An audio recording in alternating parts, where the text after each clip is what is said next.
لله نحمده ونستعينه ونستغفره ونعوذ بالله من شرور أنفسنا ومن سيئات أعمالنا من يهده الله فلا مضل له ومن يضلله فلا هادي له وأشهد أن لا إله إلا الله وحده لا شريك له وأشهد أن محمدا عبده ورسوله يا أيها الذين آمنوا اتقوا الله حق تقاته ولا تموتن إلا وأنتم مسلمون يا أيها الناس اتقوا ربكم الذي خلقكم من نفس واحدة وخلق منها زوجها وبث منهما رجالا كثيرا ونساء واتقوا الله الذي تساءلون به والأرحام إن الله كان عليكم رقيبا يا أيها الذين آمنوا اتقوا الله وقولوا قولا سديدا يصلح لكم أعمالكم ويغفر لكم ذنوبكم ومن يطع الله ورسوله فقد فاز فوزا عظيما أما بعد فإن خير الحديث كتاب الله وخير الهدي هدي محمد صلى الله عليه وسلم وشر الأمور محدثاتها وكل محدثة بدعة وكل بدعة ضلالة وكل ضلالة في النار.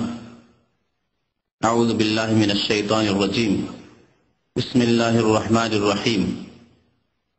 يا أيها الذين آمنوا اجتنبوا كثيرا من الظن إن بعض الظن إثم ولا تجسسوا ولا يغتب بعضكم بعضا أيحب أحدكم أن يأكل لحم أخيه ميتا فكرهتموه فاتقوا الله إن الله تواب رحيم. মহান আল্লাহর সমস্ত প্রশংসা যে আল্লাহ পাক রব্বুল আলামিন হালাল কে হালাল করেছেন এবং হারামকে হারাম করেছেন। যাতে রয়েছে উপকারিতা তা আল্লাহ হালাল করেছেন, বৈধ করেছেন। যাতে রয়েছে ক্ষতি তা আল্লাহ পাক রব্বুল আলামিন হারাম করেছেন। আল্লাহ পাক রব্বুল আলামিন আমাদেরকে যে দিন দিয়েছেন তাতে রয়েছে দিক নির্দেশনা জীবনের প্রতিটি ক্ষেত্রে, ব্যক্তি জীবনের ক্ষেত্রেও, পারিবারিক ক্ষেত্রেও, সামাজিক ক্ষেত্রেও, অর্থনীতির ক্ষেত্রেও, রাষ্ট্রনীতির ক্ষেত্রে, আন্তর্জাতিক ক্ষেত্রে, সমস্ত ক্ষেত্রে আল্লাহ পাক রব্বুল আলামিন দিক নির্দেশনা দিয়েছেন, হিদায়াত দান করেছেন। ইসলামের শিক্ষা প্রত্যেকটি ক্ষেত্রে আপনি কোরআন এবং সুন্নাহ পাবেন এবং উলামায়ে কেরামরা এমন কোন বিষয়, এমন কোন সমস্যা যা মানুষের হতে পারে সে সম্পর্কে আলোকপাত করেননি, ছেড়ে দিয়েছেন এমনটা নেই। প্রত্যেকটি বিষয় সম্পর্কে আলোকপাত করা হয়েছে কোরআন এবং হাদিসের আলোকে। তার একটি বিষয় হচ্ছে যা সামাজিক বিষয়, আর তা হল গীবত বা পরনিন্দা। গীবত করা আমরা বুঝি, যাকে পরনিন্দা বলতে পারেন, যার চোখের সামনে নয় চোখের আড়ালে তার দোষ ত্রুটি বর্ণনা করা, এ হচ্ছে গীবত। এই গীবত সম্পর্কে আজকে একটি দিক নিয়ে আলোচনা করব, সবগুলি দিক নয়। আর তা হচ্ছে যে গীবত কি সবসময় হারাম, না কোনো সময় আপনার জন্য হালাল হতে পারে। এই রাস্তা সম্পর্কে অনেকেই সুযোগ গ্রহণ করে থাকে। গীবত হালাল, আমি যেটি করছি সেটি হালাল। বিশেষ ক্ষেত্রে গীবত হালাল, সুতরাং আমি যা করছি তা হালাল করছি। এরকম একটা রাস্তা অনেকেই নিয়ে থাকে গীবত করার সময়। অনেক ভালো মানুষরা, অনেক হয়তো নামাজিরা, সৎলোক বাহ্যিক মনে করা হয়, তাদের মধ্যে এরকম দোষ ত্রুটি থাকে। সেই জন্য এই বিষয়টি স্পষ্ট করব, কারণ অনেক সময় আমাদের প্রয়োজন হবে কারো সমালোচনা করার, কারো সম্পর্কে খারাপ মন্তব্য করার, কারো দোষ ত্রুটি বর্ণনা করার তার চোখের আড়ালে। সে হয়তো উপস্থিত নেই, তাকে উপস্থিত করা সম্ভব নয়। এ সম্পর্কে শরীয়তের বিধান কি? গীবতের আসল হচ্ছে শরীয়তি বিধান, কোরআন সুন্নাহর বিধান যে গীবত হচ্ছে হারাম। আর এই গীবতের গুনাহ হচ্ছে কাবীরা গুনাহ। গীবতের গুনাহ কাবীরা গুনাহ। আল্লাহ পাক রব্বুল আলামিন একাধিক আয়াতে গীবত যে হারাম সে সম্পর্কে সতর্ক সাবধান করেছেন। মহান আল্লাহ পাক সূরা হুজরাতে এ সম্পর্কে ইরশাদ করেছেন আয়াত নম্বর 12-তে, ইয়া আইয়ুহাল্লাযীনা আমানু ইজতানিবু কাসীরাম মিনাজ যান, হে ইমানদার মানুষ, হে মুমিনগণ, তোমরা ইজতানিবু কাসীরাম মিনাজ যান, তোমরা বহু সন্দেহর কাল থেকে, সন্দেহ করা থেকে বেঁচে থাকবে, তার উপরে সন্দেহ করবে না। আল্লাহ অধিকাংশ ক্ষেত্রে সন্দেহ থেকে বাঁচতে বলেছেন, তবে যখন সন্দেহের ব্যাপারটি ইয়াকিনের কাছাকাছি চলে যাবে আর সন্দেহ থাকবে না, মাঝামাঝি নেই। সন্দেহ বলা হয় যে আপনার মাঝামাঝিতে হতেও পারে, নাও হইতে পারে, সমান সমান হতে পারে, এটা যেমন লাগছে তেমনই নাও হইতে পারে, এটাও এরকমই লাগছে, সমান সমান সব সন্দেহ। অধিকাংশ ক্ষেত্রে মানুষ ভুল করে থাকে এরকম সন্দেহ করলে, কিন্তু যখন এটা ইয়াকিনের দিকে, দৃঢ়তার দিকে, তার সত্য হওয়ার দিকটা বেশি ভারী হয়ে যাবে, তখন আপনাকে স্বাভাবিক সন্দেহ হবে।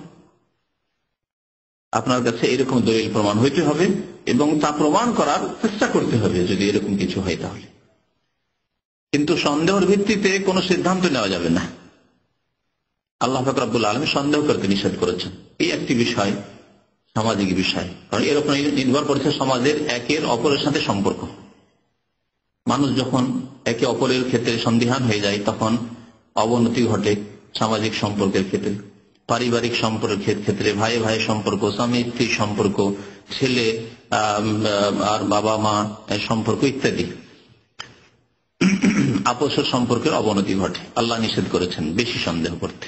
ইজতানিবু কাসীরাম মিনাজ যান, অধিকাংশ ক্ষেত্রে সন্দেহ করলে মানুষ ভুল করে থাকে। ইন্না বা'যায যান্নি ইসমুন, সবগুলি সন্দেহই যে খারাপ আর হারাম হয়ে যাবে তা নয়। আল্লাহ বলছে ইন্না বা'যায যান্নি ইসমুন, কারণ কিছু সন্দেহ আছে যা গুনহার কারণ। যেখানে সন্দেহই শুধু, কোনো প্রমাণ পাচ্ছেন না, তাহলে আপনি গুনাহে পড়বেন। তাই আল্লাহ নিষেধ করেছেন ইন্না বা'যায যান্নি ইসমুন ওয়ালা তাজাসসু।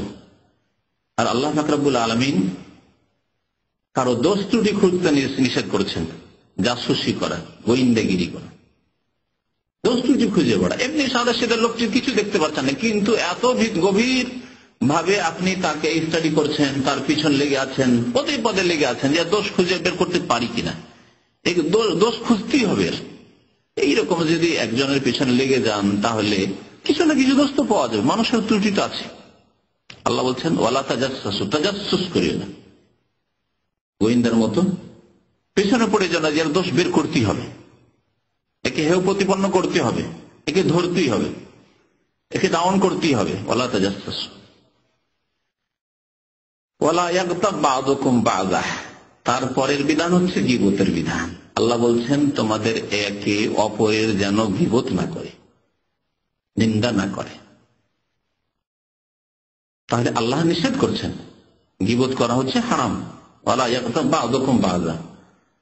তারপর আল্লাহ বলছেন আইয়ুহিব্বু আহাদুকুম আন ইয়াকুলা লাহমা আখিহি মাইতান, তোমাদের কেউ কি ভালোবাসে যে মৃত ভাইয়ের গোশত খাবে? এমন কেউ আছে পৃথিবীতে?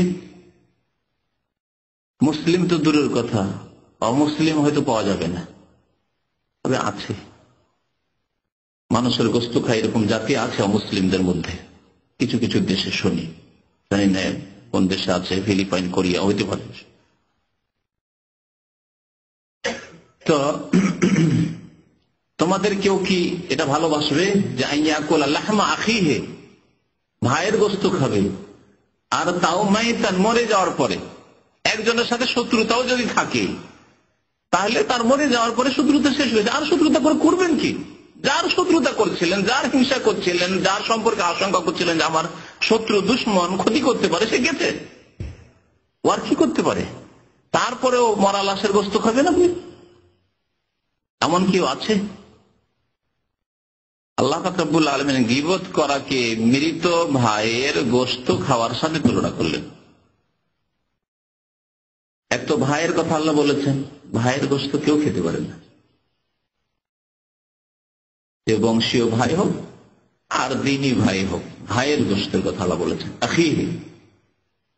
এই বলে এই চেতনা দিয়েছেন, এই কথা স্মরণ করাতে চেয়েছেন আল্লাহ পাক রব্বুল আলামিন, যে তোমার ভাই সে, যার তুমি নিন্দা করছো, যার দোষ ত্রুটি বর্ণনা করছো, যাকে হেয় প্রতিপন্ন করছো, সমাজে লাঞ্ছিত করছো তোমার এই গীবত করার মাধ্যমে, সে তোমার ভাই। ভাইয়ের ক্ষেত্রে তোমার এরকমের মনোভাব হওয়া উচিত নয়। হয় না সাধারণত এরকম, যে নিজের ভাইকে আপনি হেয় প্রতিপন্ন করবেন। আর তারপরে মৃত,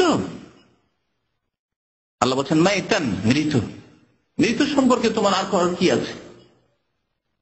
যদিও শত্রুতা থাকে, যদিও সে জুলুম করে থাকে, অত্যাচার করে থাকে, যা করেছে তা পেয়ে গেছে, আর কি করবে? তার কাছ থেকে আর নেবে কি তুমি? গেছে সে, যা করেছে তার ফল আল্লাহর কাছে পেয়ে গেছে, এখন শুরু হয়ে গেছে তার। আল্লাহ পাক বলেন কেন তুলনা করলেন এই গীবত করা কে মৃত ভাইয়ের গোশত খাওয়ার সাথে? জীবিত মানুষের কেউ যদি গোশত খেতে চায় তাহলে অত সহজে খেতে পারবে না। পারবে? ক্ষমতা লাগবে। অত সহজে একটা জীবিত মানুষের গোশত খাওয়া যাবে না। তাহলে তাকে মারার মতো ক্ষমতা লাগবে, হ্যাঁ, তার গোশত হাসিল করার মতো ক্ষমতা লাগবে, সাহস লাগবে, হিম্মত লাগবে। তারপরে ঝুঁকি নিতে হবে, নিজের জীবনটা যেতে পারে, ওর গোশত খেয়ে নিজেরই গোশত চলে যেতে পারে, সম্ভাবনা আছে না? অনেক ঘটনাই আমাদের দেশে ঘটে এরকম, যে মারতে গেছে যে খুনি সেই খুন হয়ে গেছে। আমার মাত্র যখন 11 বছর বয়স, প্রথম এরকম দাঁড়িয়ে একটা মার্ডার কেস দেখেছিলাম তামাশা গ্রামে, জমি জায়গা নিয়ে দ্বন্দ্ব, চাচার আপন চাচাতো ভাই। মনে আছে খুব ভালো করে, সুবহানাল্লাহ, চোখের সামনে কেমন ভাবে মানুষকে জবাই করে দেয়, সাথে সাথে মারা গেল 5 মিনিটের মধ্যে। যেই লোকটি খুন হচ্ছে সে একটা লাঠি নিয়ে এসে প্রথম যে খুন করছে তাকে দিল মেরে। তার প্রথম দোষ তার, প্রথমে নিজেই সে মারলো, ভাবলো যে মেরে দিলাম। ওই লোকটি বসে তো গেল, কিন্তু ওর হাতে ছিল হাতিয়ার, অস্ত্র ছিল।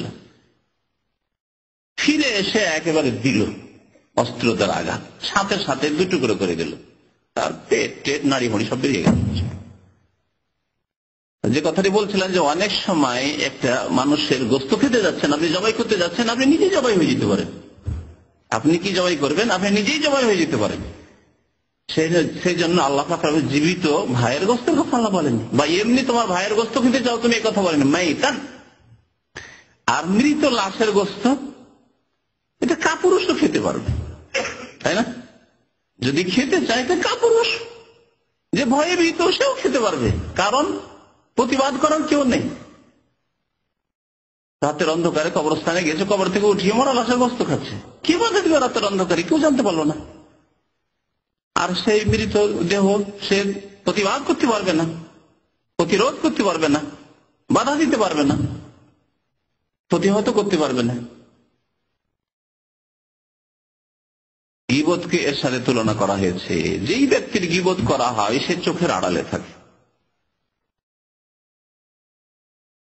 যার গীবত করা হচ্ছে সে আছে এখানে, আর যে গীবত করছে ওই হোটেলে বসে বসে, বুফিয়েতে বসে বসে, নিচে ইসলামী নিচে রাস্তায় দাঁড়িয়ে কারো সামনে গীবত করছে। যে এই লোকটি যে গেট দিয়ে উঠে গেল না, এই লোকটি একেবারে বাজে লোক, একেবারে বেঈমান লোক, হ্যাঁ, ইত্যাদি ইত্যাদি বিভিন্ন রকমের গীবত হয়, তা জানাই আছে আপনাদের। এই লোকটি সামনে থাকলে প্রতিবাদ করতো, আমাকে বেঈমান বললে কোথায় প্রমাণ, কি প্রমাণ দাও।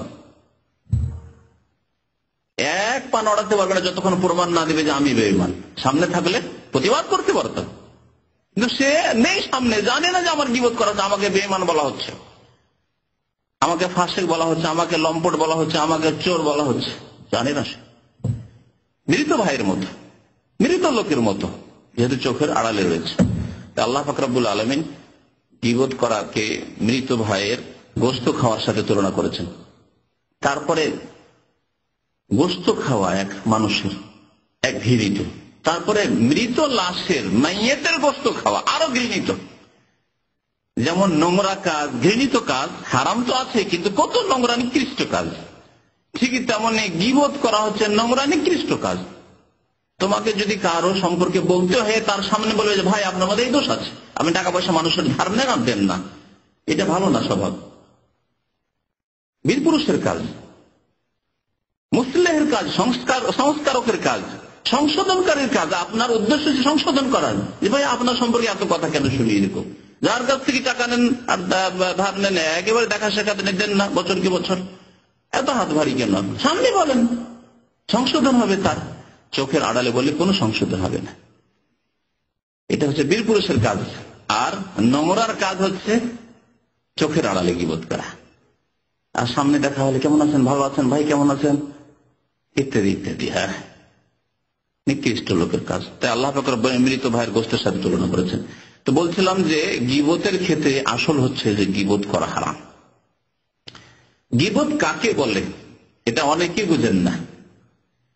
একটা লোকের মধ্যে দোষ নেই, সে চোর নয়, বেঈমান নয়, তাকে বেঈমান বলল, গীবত করলো না করলো না? হ্যাঁ, গীবত করলো। এটার নাম গীবত না অপবাদ? অপবাদ। আরবিতে কি বলে? তোহমা বলে, বুহতান বলে। আল্লাহ পাক রব্বুল আলামিন আয়েশা রাদিয়াল্লাহু তাআলা আনহার উপর যে মিথ্যা অপবাদ দিয়েছিল মুনাফিকরা, সেই সম্পর্কে আল্লাহ বলছেন সুবহানাকা হাযা বুহতানুন আযীম। সূরা নূরে আল্লাহ বলছেন, আল্লাহ পাক পবিত্র, সুবহানাল্লাহ। মা আয়েশা রাদিয়াল্লাহু তাআলা আনহার উপর আল্লাহ বলছেন হাযা বুহতানুন আযীম, এটি হচ্ছে বড় চরম মিথ্যা অপবাদ। বুহতান বলেছেন, আল্লাহ গীবত বলেননি, কারণ তার মধ্যে এই দোষ ছিল না, দোষ মুক্ত তিনি, আর তার উপরে দোষ চাপানো হয়েছে। তাহলে বোঝা গেল যে গীবত আর বুহতান আলাদা জিনিস। শব্দ যখন আলাদা, অর্থ নিশ্চয়ই আলাদা।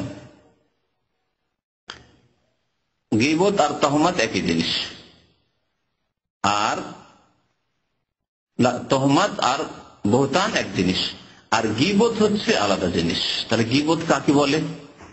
শুনেন নবী করিম সাল্লাল্লাহু আলাইহি সাল্লামের হাদিসে, আবু হুরায়রা রাদিয়াল্লাহু তাআলা আনহু বর্ণনা, মুসলিম শরীফের হাদিস, বলছেন আন্না রাসূলুল্লাহ সাল্লাল্লাহু আলাইহি ওয়াসাল্লাম قال, রাসূলুল্লাহ সাল্লাল্লাহু আলাইহি ওয়াসাল্লাম একবার বললেন, আতাদরুনা মাল গীবাহ, আচ্ছা তোমরা জানো গীবত কি? যেমন আপনাদের জিজ্ঞেস করলাম যে গীবত কাকে বলে। একটা লোকের মধ্যে একটি দোষ নেই, আর বললো যে এই লোকটি চোর, অথচ চোর নয়, এই লোকটি বেঈমান, অথচ বেঈমান নয়। গীবত হলো না? গীবত হলো না, এটা হলো বুহতান বা তোহমাত, মিথ্যা অপবাদ। আতাদরুনা মাল গীবাহ, তোমরা জানো কি গীবত কি? কালু আল্লাহু ওয়া রাসূলুহু আ'লাম, সাহাবারা বললেন আল্লাহ এবং তার রাসূল বেশি ভালো জানেন। কাল নবী সাল্লাল্লাহু আলাইহি ওয়াসাল্লাম, যিকরুকা আখাকা বিমা ইয়াকরাহু, যিকরুকা আখাকা বিমা ইয়াকরাহু, গীবতের সংজ্ঞা করলেন নবী করিম সাল্লাল্লাহু আলাইহি ওয়াসাল্লাম, প্রথমে সংক্ষেপে করলেন। তোমার ভাই সম্পর্কে এমন কিছু আলোচনা করা যা সে অপছন্দ করে, তাকে ভালো লাগে না। তাহলে এই সংজ্ঞাতে গীবতও আছে আর মিথ্যা অপবাদও আছে, দুটোই শামিল। কিন্তু নবী করিম সাল্লাল্লাহু আলাইহি ওয়াসাল্লাম খুব সংক্ষেপে করলেন, এখনো কথা পুরো স্পষ্ট হয়নি।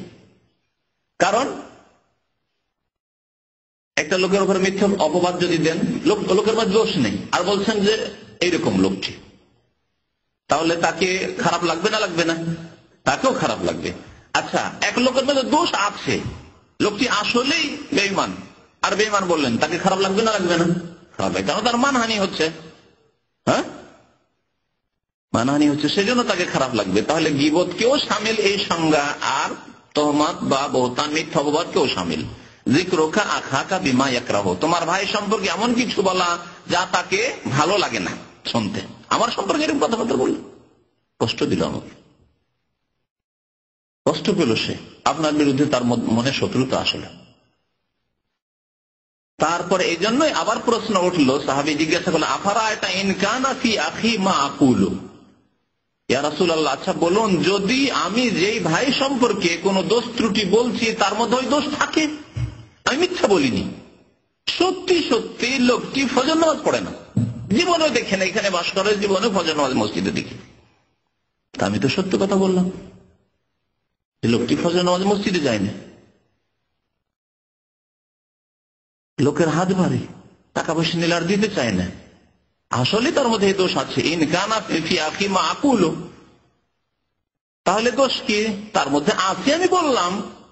হচ্ছে সাহাবার জিজ্ঞাসার উদ্দেশ্য। নবী কারীম সাল্লাল্লাহু আলাইহি ওয়াসাল্লাম, ইন কানা ফিহি মা তাকুলু ফাকাদ ইগতাবতাহু, যদি তার মধ্যে ওই দোষ থাকে যেই দোষের কথা তুমি বললে, ফাকাদ ইগতাবতাহু, তাহলেই গীবত করলে, তাহলে হারাম করলে। দোষ আছে আর তার চোখের আড়ালে বললে, সংশোধনের উদ্দেশ্য নাই, কারণ চোখের আড়ালে আপনি কি সংশোধন করবেন? তার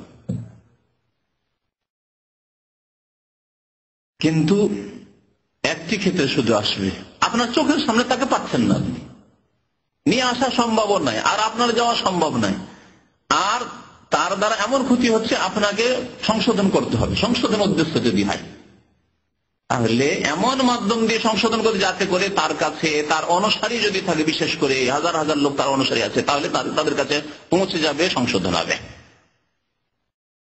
এটা করতে হবে। কারণ এমন কিছু ব্যাপার আছে যে হয়তো সরাসরি পৌঁছা সম্ভব নয়, সরাসরি তাকে পাওয়া সম্ভব নয়, তার কাছে যাওয়া সম্ভব নয়, কিন্তু এই সংশোধনের উদ্দেশ্যে পৌঁছে দেওয়া যায়। আপনার উদ্দেশ্য সৎ আছে, সংশোধন করা, তাহলে এটি ইসলাহ, সংশোধন। আম্বিয়া কিরাম সম্পর্কে সূরা হুদে আল্লাহ পাক রব্বুল আলামিন বলছেন যে ইন উরিদু ইল্লাল ইসলাহ, তারা ইসলাহর উদ্দেশ্যে কথা বলতে, সংশোধনের উদ্দেশ্যে।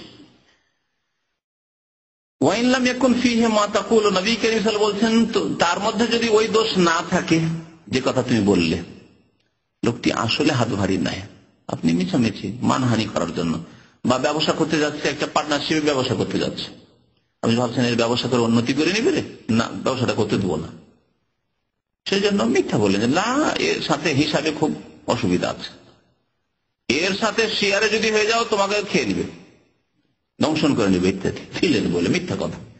ওয়াইল্লাম এখন ফিহে মাতা করলো, যে দেশ বললে যদি তার মধ্যে না থাকে ফাকাদ বাহতাহু, তাহলে তার উপর বহতান বাঁধলে, অর্থাৎ মিথ্যা অপবাদ দিলে। এখানে বাহতাহু বহতান থেকে বলেছে, বহতান বা তহমত হচ্ছে দোষ নাই আর আপনি বলছেন দোষ আছে, আর দোষ আছে আর আপনি পার্থিব উদ্দেশ্য বলছেন, কোন শরীয়তি উদ্দেশ্য নেই, তাহলে সেটি গীবত।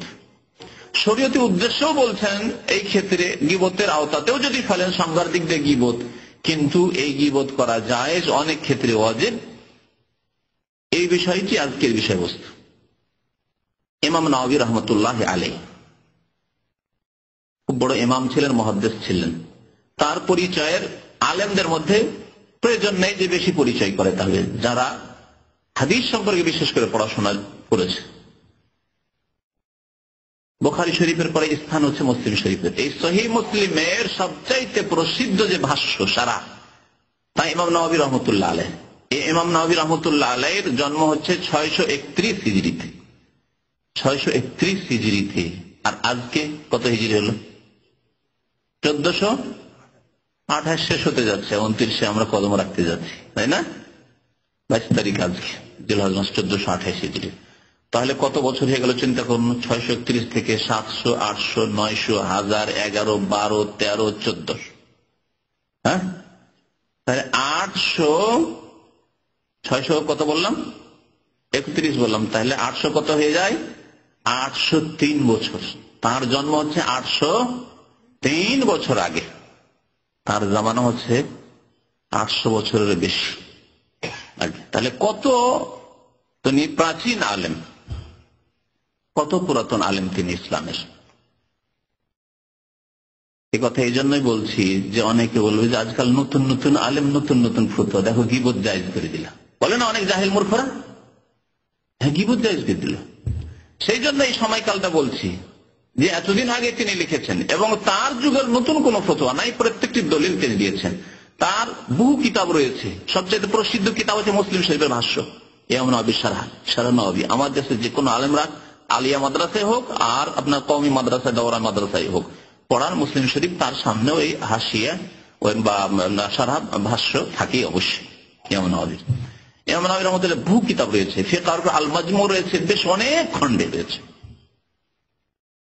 তার একটি হাদিসের উপরে সংকলন রয়েছে, বিভিন্ন হাদিস, বুখারী, মুসলিম, আবু দাউদ, তিরমিজি, নাসাঈ, ইবনে মাজাহ, বিভিন্ন হাদিস থেকে সংকলন রয়েছে। সেই কিতাবের নাম হচ্ছে রিয়াদুস সালেহিন। কিতাবের নাম কি? রিয়াদুস সালেহিন। এই 2 খণ্ডে রয়েছে, এই কিতাবটি রয়েছে 2 খণ্ডে।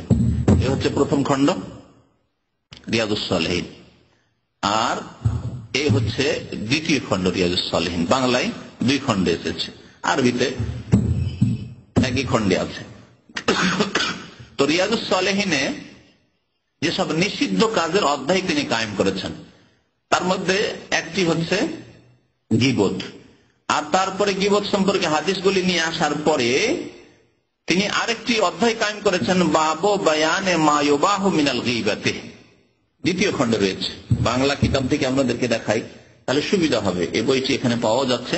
তারপরে বাংলাদেশে এটি 2 খণ্ড নয়, 4 খণ্ডে ছেপেছে, তাই না? 4 খণ্ডে ছেপেছে বাংলাদেশে রিয়াজুস সালিহিন। বাংলায় অনুবাদ আছে, বাংলাদেশে আপনি পেয়ে যাবেন। তো বাংলায় দেখিয়ে দিলে সুবিধা হবে, যাতে করে আমাদের যে উদ্দেশ্যে এই বিষয় নিয়ে আলোচনা করেছি মানুষের জানতে সহজ হয়। আরবিতে বললাম যে এই অধ্যায় হচ্ছে এই সম্পর্কে যে মা ইউবাহু মিনাল গীবাহ, গীবতের মধ্যে যেসব গীবত হচ্ছে মুবাহ বা জায়েজ, যেসব গীবত হচ্ছে, আমাদের সে মুবাহটা বুঝেন যারা ধর্মীয় পড়াশোনা করে, মুবাহ মানে জায়েজ। হ্যাঁ, দেখেন যেরূপ গীবত করা বৈধ, যেসব গীবত করা বৈধ জায়েজ। তারপর ইমাম নববী রাহমাতুল্লাহ আলাইহি এই বিষয়টিকে শুধু এই কিতাবে বলেননি, ইমাম নববীর যে সহিহ মুসলিমের সারা ভাষ্য রয়েছে তাতেও এই বিষয়টিকে আলোচনা করেছেন, আর অন্যান্য উলামারাও আলোচনা করেছেন। তিনি কি বলছেন, এলাম জেনে রাখো, আন্নাল গীবাত তুবাহু লিগারদিন সাহিহিন শারঈন লা ইউমকিনুল উসুলু ইলাইহি ইল্লা বিহা ওয়া হুয়া সিত্তাতু আসবাব। জেনে রাখো, সঠিক শরীয়ী উদ্দেশ্যে যদি গীবত ছাড়া অর্জিত না হয় তাহলে গীবত বৈধ হবে। মানে গীবত কোন ক্ষেত্রে বৈধ হবে? যেই ক্ষেত্রে একটি শরীয়তি উদ্দেশ্য, ইসলামিক উদ্দেশ্য আপনি হাসিল করতে যাচ্ছেন, গীবত না করলে সেটা হাসিল হবে না। উদ্দেশ্যটা কি? পার্থিব উদ্দেশ্য, আপনার ব্যক্তি স্বার্থ, টাকা পয়সা, জমি জায়গা, আপনার কেসে জিতা, না, এসব কিছু না, দুনিয়ার কোন উদ্দেশ্য নাই। কি লিগারদিন সাহিহিন শারঈন, শরীয়তি সঠিক উদ্দেশ্য, খাঁটি শরীয়তি উদ্দেশ্য হইতে হবে। আপনার শরীয়তে অপব্যাখ্যা করলে হবে না, এই জন্য সহি কথা লাগিয়েছে। আর সেই উদ্দেশ্য পর্যন্ত আপনি গীবত ছাড়া পৌঁছিতে পারছেন না। এই শরীয়তি উদ্দেশ্যের বাস্তবায়নের জন্য গীবত ছাড়া কোনো উপায় নেই। আর তা হচ্ছে ওয়াহুয়া সিত্তাতু আসবাব। সিত্তা মানে কি? আসবাব মানে সাবাবের বহুবচন, কারণ। 6টি কারণ, তাহলে 6টি কারণে গীবত করা যাবে, আর তা হলো 6টি কারণ। বাংলা অনুবাদটি পড়ছি তার সাথে সাথে। 6টি কারণে গীবত করা যাবে। আল আউয়াল, প্রথম কারণ লেখক বলছেন আত-তাযাল্লুমু, যদি আপনার উপর জুলম হয়, জুলমের বিরুদ্ধে আবেদন করা। আপনার উপর জুলম হয়েছে, আপনি যদি ভাবেন যে যদি আমি বলি যে এই লোকটি জুলুম করেছে আমার উপর, আমার পকেট থেকে মোবাইল কেড়ে নিয়েছে, তো গীবত হবে না? গাড়িতে চেপেছিলেন, এখান থেকে যেতেন আপনি, অনেকের হচ্ছে এরকম। গত সপ্তাহে একটি ঘটনা ঘটেছে। সাবধান, আজকাল গাড়িতে ভাইয়েরা চাপবেন, একটু চিন্তা ভাবনা করে। যেগুলি গাড়ি আসলে আপনার, যেগুলি আপনার ভাড়ার গাড়ি, সেই ভাড়ার গাড়িগুলোতে চাপেন, কিন্তু প্রাইভেট কারে চাপা থেকে সতর্ক থাকেন। খুব বেশি ঘটনা ঘটছে। এক ড্রাইভার যে নিজে সেই লোকটিকে উঠিয়েছে, সে লোক বলল, এক লোককে নিয়ে গিয়ে রাস্তার দিকে মাঠে নিয়ে গিয়ে সন্ধ্যাবেলা মাগরিবের পরে তার কাছে ছিল প্রায় $4000। কয়েক বছরে, বলছে 5 বছর থেকে দেশে যায়নি, দেশে যাবে 2 দিন পরে দেশে যাবে। ওর ভাই থাকে জুবাইলে, দিতে গেছে, গিয়ে রাস্তাতে ও প্রাইভেট গাড়িতে চেপেছে, এখান থেকে দামাম থেকে রাস্তাতে গিয়ে ও ডলারটি কেড়ে নিয়েছে, আরো মোবাইল টোবাইল যা ছিল সব কেড়ে নিয়েছে, ধাক্কা দিয়ে ফেলে দিয়েছে। খুব কানাকাটি করছে রাস্তায়। একজন আরবি পেছন দিক থেকে গেছে, গাড়িওয়ালা মানুষ, ভালো মানুষ, বলছে কি ওর কানাকাটি কেন করছে? বলছে আমার কাছে কিচ্ছু নেই, সব কেড়ে নিয়ে গেছে, আমার কাছে যা ছিল 5 বছরের আয় ইনকাম সব নিয়ে গেছে। তাড়াতাড়ি করে গাড়িতে উঠিয়ে নিল, আর ওই আপনার যে হাইওয়ের যে পুলিশ থাকে, কি 996 না, আমনত্তরক, এদেরকে টেলিফোন করলো, সাথে সাথে রাস্তা বন্ধ করে দিল, যে হোন্ডাই গাড়িতে আছে, এরকম গাড়ি, যত হোন্ডাই গাড়ি পাই আটক করে। করতে করতে আলহামদুলিল্লাহ 3 জন ছিল দুষ্ট শয়তান, 3 জনই ধরা পড়েছে, আলহামদুলিল্লাহ। টাকা পেয়ে গেছে, যা কিছু তার হারিয়েছিল সব পেয়ে গেছে, আর 3 শয়তান ধরাও পড়েছে। তো এরকম ঘটনা ঘটছে। এখন আপনাদের জুলুম হয়েছে, সবকিছু কেড়ে নিয়েছে। গীবত কেমন করে করবো? গীবত করা তো আমি শুনেছি হারাম। হ্যাঁ, গীবত না? ওই গাড়িগুলো আটক করলে তখন ওই লোকটিকে ওখানে রেখেছে, কিন্তু ওই লোককে হাজির করেছে ওখানে, আর শনাক্ত করছে যে এই যে হোন্ডাই গাড়ি, এতগুলি গাড়ি ধরা আছে, কোন গাড়ির লোকেরা? বললো যে এই 3 জন আমার কাছ থেকে টাকা কেড়েছে। এই যে বললো এই 3 জন আমার কাছ থেকে টাকা কেড়েছে, যে গীবত নয়? হ্যাঁ, বা তার আগে তারা যখন আসেনি, গীবত নয় যে এই 3 জন লোক এরকম হোন্ডাই গাড়িতে এসেছে, তারা আমার কাছ থেকে এত টাকা কেড়েছে, গীবত নয়? কিন্তু এই গীবত করা জায়েজ, শুধু জায়েজ না ওয়াজিব? অনেক ক্ষেত্রে ওয়াজিব মনে হয়, শুধু জায়েজ নাই, বহু ক্ষেত্রে জায়েজ আর বহু ক্ষেত্রে ওয়াজিব হয়ে যাবে। কারণ সে যদি গীবত না করে, যাক আল্লাহ মালিক, আল্লাহ এর বিচার করবে, আমি কিছু করব না, ছেড়ে দিতে পারে। কিন্তু কথা হচ্ছে যে এখানে হক নষ্ট হবে, তার ছেলে মেয়ের, বাবা মার 5 বছর তাই ইনকাম করেছে, কিছুই নিয়ে যাবে না, খালি হাতে যাবে, তাহলে অনেকের উপরে জুলম হবে। তার এই মাফ করে দেওয়ার কারণে হয়তো ছেলে মেয়ের উপরে জুলম অত্যাচার হবে। সেই জন্য অনেক সময় ওয়াজিব গীবত করা। আর তাজাল্লুম, জুলমের যদি কেউ শিকার হয় তাহলে বলে ফুলানুন জালামানি। তাই বলছেন ফায়াজুজু লিল মাজলুম, মজলুম ব্যক্তি, নির্যাতিত ব্যক্তি বলতে পারবে আইয়াতা জালাম আলা সুলতান, যাকে তাকে বলে লাভ নেই। জুলম সম্পর্কে যাকে তাকে বলে লাভ আছে? বলে লাভ নেই। তাহলে কাকে বলতে হবে? কারণ আপনার উদ্দেশ্য হচ্ছে আপনার অধিকার হাসিল করা, হক হাসিল করা আর জুলুম দূর করা। তাহলে যাকে তাকে রাস্তাঘাটে বলে তার বেশি লাভ নেই। তাহলে এমন জায়গায় বলতে হবে, এমন ব্যক্তিদের বলতে হবে যাদের মাধ্যমে আপনি আপনার হক হাসিল করতে পারেন, জুলুম দূর করতে পারেন। আইয়াতা জালাম আলা সুলতান, রাষ্ট্রীয় ক্ষমতায় যারা আছে তাদেরকে বলবে, তাদের প্রতিনিধিদের বলবে, পুলিশকে বলবে, বা এমন ব্যক্তিকে বলবে যে পুলিশের কাছে খবর পৌঁছাতে পারবে। এখানে সৌদি আরব হাইয়াতুল আমর বিল মারুফ ওয়া নাহিল মুনকার আছে, হাইয়া, সেই অফিসে গিয়ে বলবে যে এইরকম খারাপ কাজ হচ্ছে, যে বেশ্যার ব্যবসা চলছে, ব্লু ফিল্মের ব্যবসা চলছে, মদের ব্যবসা চলছে, হিরোইন গাঁজার ব্যবসা চলছে, আর আমাদের গীবত করবো কি করে বলবেন? এই ক্ষেত্রে গীবত করা জায়েজ না ওয়াজিব? আমি জানতে পারলাম যে এই রুম, সামনের রুমটাই এই সব কুকাজ হচ্ছে, ব্লু ফিল্ম তৈরি হচ্ছে, বলবেন না? কালকে আমাকে জবাবদেহি করতে হবে। যদি পাপ হচ্ছে, অন্যায় কাজ হচ্ছে আর আপনি লুকিয়ে রেখে দেন, তাহলে এই ক্ষেত্রে গীবত তো করলেন ওই লোকগুলি। গীবত করা ওয়াজিব, ফরজ। এই ওয়াজিব মানে ফরজ, শুধু ওয়াজিব আর ফরজের পার্থক্য থাকবেন না ওই দেশীয় ভাষায়। এই ওয়াজিব মানে হচ্ছে ফরজ। জি, ফরজ আপনাকে জানিয়ে দেওয়া কর্মকর্তাদেরকে, দেশের মালিকদেরকে, জি, দেশের মালিকদের যারা প্রতিনিধি রয়েছে, যাদের কথা আমরা বললাম, এইরকমই যে দেশে থাকেন, বাংলাদেশে থাকবেন, সেখানে যাদেরকে বললে এর বিচার পাবেন, অনেক সময় চেয়ারম্যানকে বললে বিচার পাবেন, গ্রামের যারা মালিক রয়েছে, কর্মকর্তা রয়েছে এলাকার, তাদেরকে বললে বিচার পাবেন হয়তো। আর বিচার সালিস করে আমাদের দেশে যে বিচারগুলি হয়, অথবা যদি দেখা যায় এখানে বিচার হবে না, তাহলে সরকারের প্রতিনিধি আছে, থানা পুলিশ আছে, তাদেরকে জানাতে হবে, যেখানে বিচার পাবেন তাদেরকে বলতে হবে। সুতরাং সেই ব্যক্তি বলবে মজলুম, নির্যাতিত ব্যক্তি, জালামানি ফুলানুন বেকাদা, অমুক ব্যক্তি তারিকুল ইসলাম আমার উপরে জুলুম করেছে, বলবে নাম ধরে, নাহলে কেমন করে বিচার হবে? একটি ক্ষেত্র। দ্বিতীয় ক্ষেত্র আল ইস্তিআনাতু আলা তাগয়িরিল মুনকার। দ্বিতীয় ক্ষেত্র হচ্ছে যে ইসলাম বিরোধী কাজকে নির্মূল করার জন্য সাহায্য কামনা করার উদ্দেশ্যে ইসলাম বিরোধী কাজ হচ্ছে,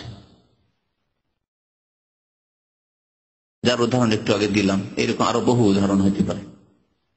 আর যেগুলি আপনি নির্মূল করতে পারবেন না, আপনার কোম্পানিতে, আপনার ক্যাম্পে অন্যায় কাজ হচ্ছে, থাইল্যান্ডি লটারি খেলা হচ্ছে, আপনি চুপচাপ থেকে যাবেন না? কর্মকর্তাদের বলবেন, বুঝতে পারছেন যে ক্যাম্প বস যা আছে ভালো মানুষ, তাকে বললে এগুলো ঠিক করে দেবে, তাহলে তাকে বলবেন। যদি দেখেন যেন সেখানে বলে হবে না, তাহলে সরকারের লোককে বলতে হবে, হাইয়ার লোককে বলতে হবে।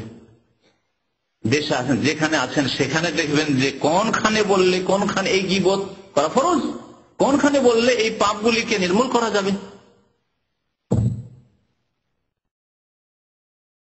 পেশাখানা যেমন কিছু দেশ আছে, সব দেশে লাইসেন্স দেওয়া আছে, তাহলে তো আপনার ক্ষমতা নেই, কিন্তু বিনা লাইসেন্স চলছে।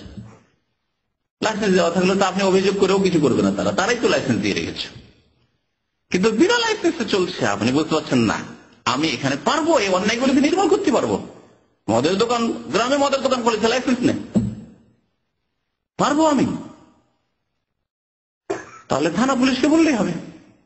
আবার থানা পুলিশকে দেখা যায় ঘুষ করে দেয়, তাহলে এমন জায়গায় বলতে হবে যে অফিসার ঘুষ খায় না, আমরা ঘুষ করে দেশে বাস করি।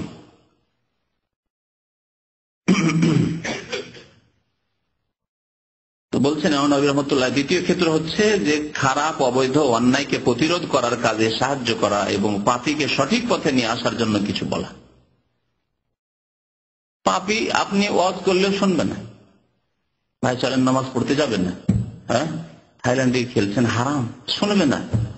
এই শিখতে গিয়ে বলেন ওই যে ব্লু ফিল্মের সিডি যারা বিক্রি করছে এই দুষ্টদেরকে বলেন আপনার সাথে মারপিট করে, মারপিট করে। আশ্চর্য ঘটনা একটি, কয়েক সপ্তাহ আগের ঘটনা। একজন কোন ব্যক্তি, আমি এখনো জানি না সেই ব্যক্তিকে, কোন এক বাংলাদেশি ভাই গাড়িওয়ালা মানুষ গিয়ে ওই বাংলাদেশি ওই লম্পটগুলিকে যারা সিডি বিক্রি করে তাদেরকে উপদেশ দেওয়া শুরু করেছে। তার সাথে তর্ক বিতর্ক করেছে, আর তারপরে হয়তো সেখানেই মারতো তাকে। যাই হোক, সেখান থেকে কোন রকম বেঁচে চলে এসছে। রাত্রে তাকে সরকারের কর্মকর্তা সাজিয়ে পাঠিয়ে দিয়েছে আরেক লম্পটকে, আরবিকে, কালো, তাকে পাঠিয়ে দিয়েছে তার বাসায় ধমক দেওয়ার জন্য। এরা তাহলে ব্যবসা করছে কিরকম মাফিয়াদের মতো ব্যবসা। এদের জ্ঞান কত মজবুত চিন্তা করেন। ওরা ব্যবসা করছে ব্লু ফিল্মের, ওখানে পাঠিয়ে দিয়েছে এক কালো আরবিকে, পাঠিয়ে দিয়েছে ধমক দেওয়ার জন্য যে কে আছে এখানে, তোমার জিবে কামা, তোমার কামা দাও। জি, এমন করে ধমক টমক দিয়েছে যাতে করে জীবনে আর ওইরকম কথা না বলে, এই উদ্দেশ্যে ধমক দিয়েছে। যাই হোক, সে কোন রকম করে বেঁচে মসজিদে, সেইখানে পাশে মসজিদ, শেখ আব্দুল্লাহের মসজিদে এসে ফজর নামাজে ওই ইমাম সাহেবকে বলছে এইরকম ঘটনা আমার সাথে, আমি একটু উপদেশ দিয়েছি যে এই ফিল্মের ব্যবসা করছো, হারাম ব্যবসা করছো, তার জন্য আমার বাসাতে পাঠিয়েছে এইভাবে আমাকে শাসন করার জন্য। কি হচ্ছে পৃথিবীতে, লম্পটরা কি করছে পৃথিবীতে, আর সৎকর্মশীল তারা যে অন্যায়কে নির্মূল করতে হবে তার জন্য আমাদের ভূমিকা কি, আমরা কি করছি, কোথায় আমরা? তাহলে এমন ব্যক্তিদের আশ্রয় নিতে হবে যারা অন্যায়কে নির্মূল করতে পারবে। আর এখানে হাইয়াতুল আমর বিল মারুফ ওয়ান নাহিল মুনকার আছে, একটি ইসলামিক প্রতিষ্ঠান রয়েছে। আর আলহামদুলিল্লাহ এখানকার ইসলামিক সরকার সেই প্রতিষ্ঠান সরকারি ভাবে সেই প্রতিষ্ঠান খুলে রেখেছে প্রত্যেকটি শহরের প্রত্যেক এলাকায়। সেখানে আপনি পৌঁছে দিলেন, আপনার দায়িত্ব শেষ হয়ে গেল যে এখানে অন্যায় কাজগুলো হচ্ছে। গীবত করলেন ওই শ্রেণীর লোকদের, কিন্তু এই গীবত করা উচিত। তৃতীয় ক্ষেত্র সংক্ষেপ করে দিচ্ছি, তৃতীয় ক্ষেত্র হচ্ছে আল ইস্তিফতা, ফতোয়া জিজ্ঞেস করার জন্য, মাসলা জিজ্ঞেস করছেন। আপনার ভাই কোন ক্ষেত্রে আপনার উপর অন্যায় করেছে, জমি জায়গার ভাগ বন্টন নিয়ে বোনদেরকে দেয়নি, আপনাকে কম দিয়েছে, ও বেশি নিয়েছে, এরকম করেছে, মাসলা হলো না, সমস্যা, ফতোয়া জিজ্ঞেস করতে হবে।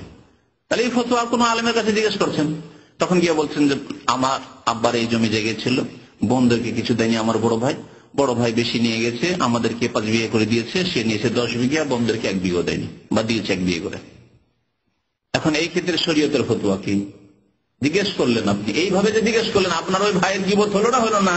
এই গীবত করা যায়। তবে এই ক্ষেত্রে যদি নাম না বলেও যদি কাজ হয়ে যায়, ফতোয়া জিজ্ঞাসা করার জন্য আপনার ভাইয়ের নাম বলা জরুরি ছিল না, নাম বলেও যদি কাজ হয়ে যায় তাহলে নাম না বলে ফতোয়া জিজ্ঞাসা করা যেতে পারে। কারণ সে আসামি নাই, আলেম যে ফতোয়া দিবেন আসামি ওকে ধরে নিয়ে আসা জরুরি নাই, ফতোয়ার জবাব সঠিক পেয়ে গেলেই হইল। ওলামারা বলেছেন এই ক্ষেত্রে নাম যদি না উল্লেখ করে, আর না উল্লেখ করলে চলে, তাহলে নাম উল্লেখ করবে না। মুফতি, সুতরাং মুফতিকে বলবে জালামানি আবি, আমার আব্বা, বাপি হয়তো জুলুম করেছে, এক ছেলেকে বেশি দিয়েছে, আরেক ছেলেকে কম দিয়েছে।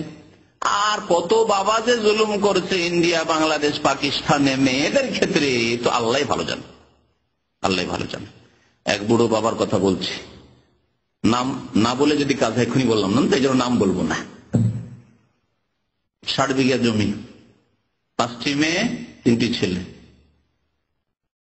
ছেলেরা কে বলছে যে দেখো, তোমাদের ছেলেরা যদি গরিব হয়ে যায় তাহলে আমার দুর্নাম হবে, আমার দুর্নাম হবে, কারণ ছেলের ছেলে এগুলি।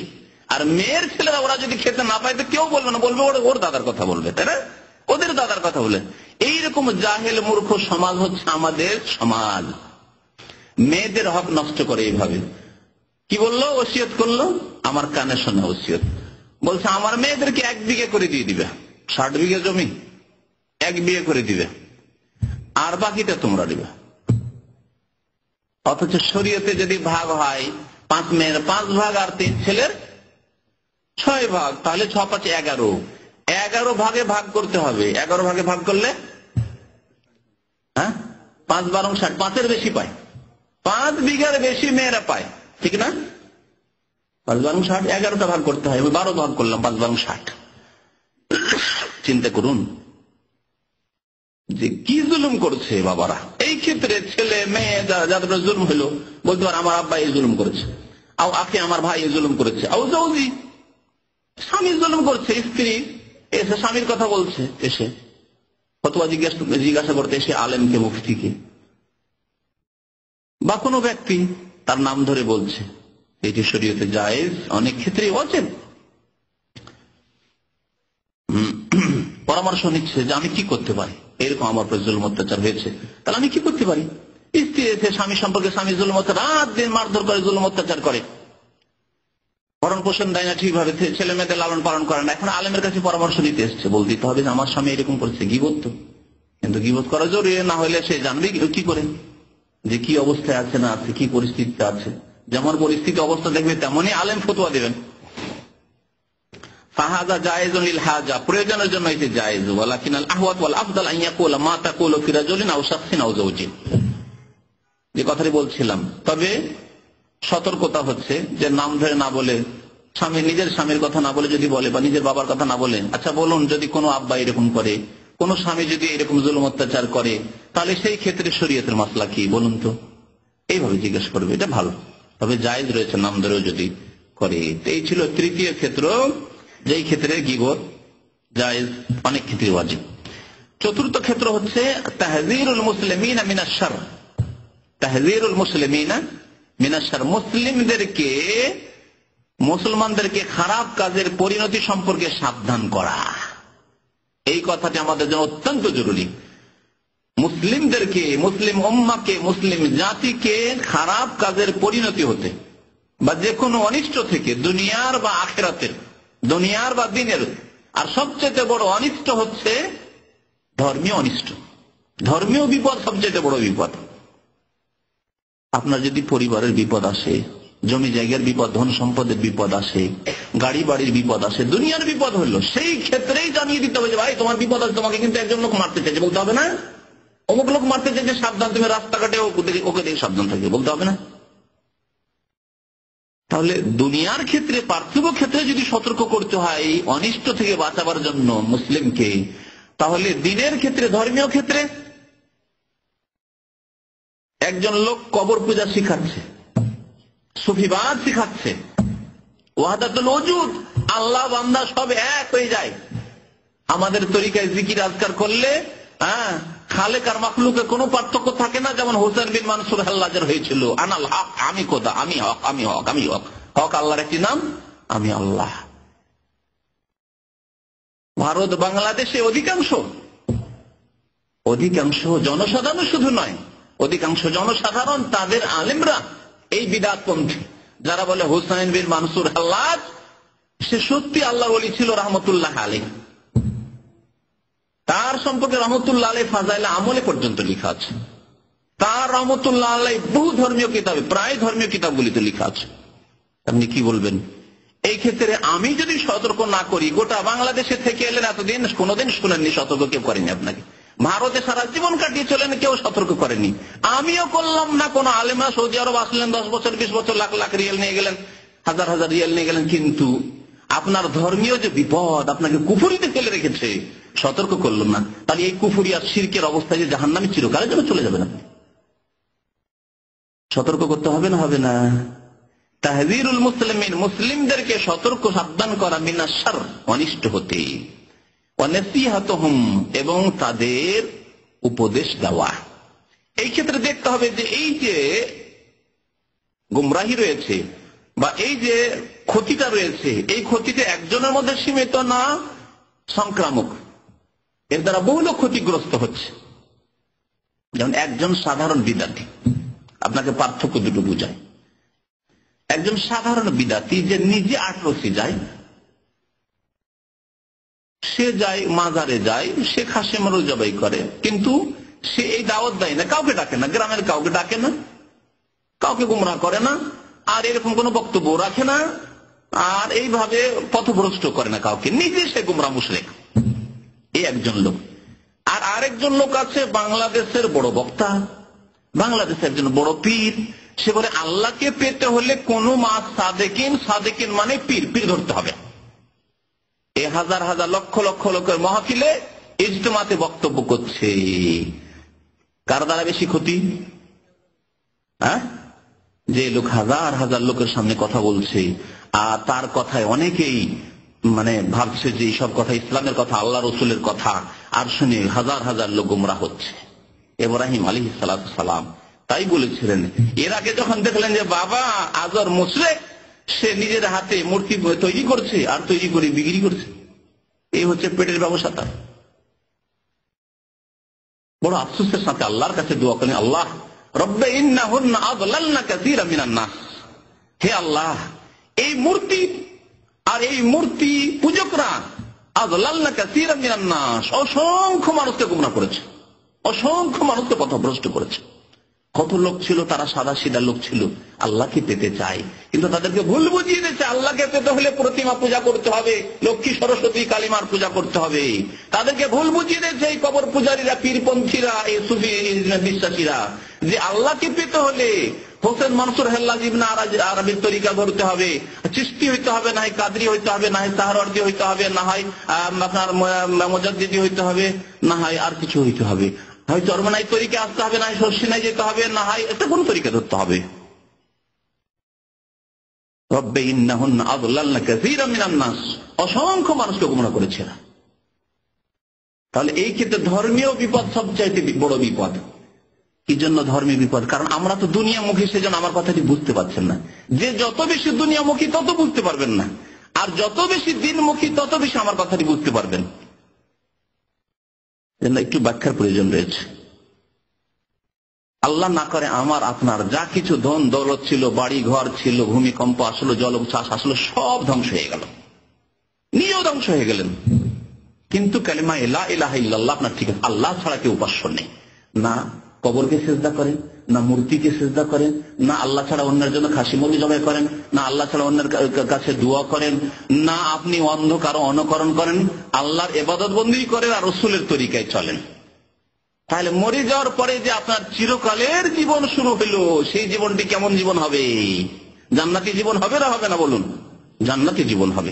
সব চলে গেছে, মা মরেছে, বাবা মরেছে, ছেলে মেয়ে সব মরে গেছে, নিজেও মরে গেছেন, ধন সম্পদ সব গেছে আপনার।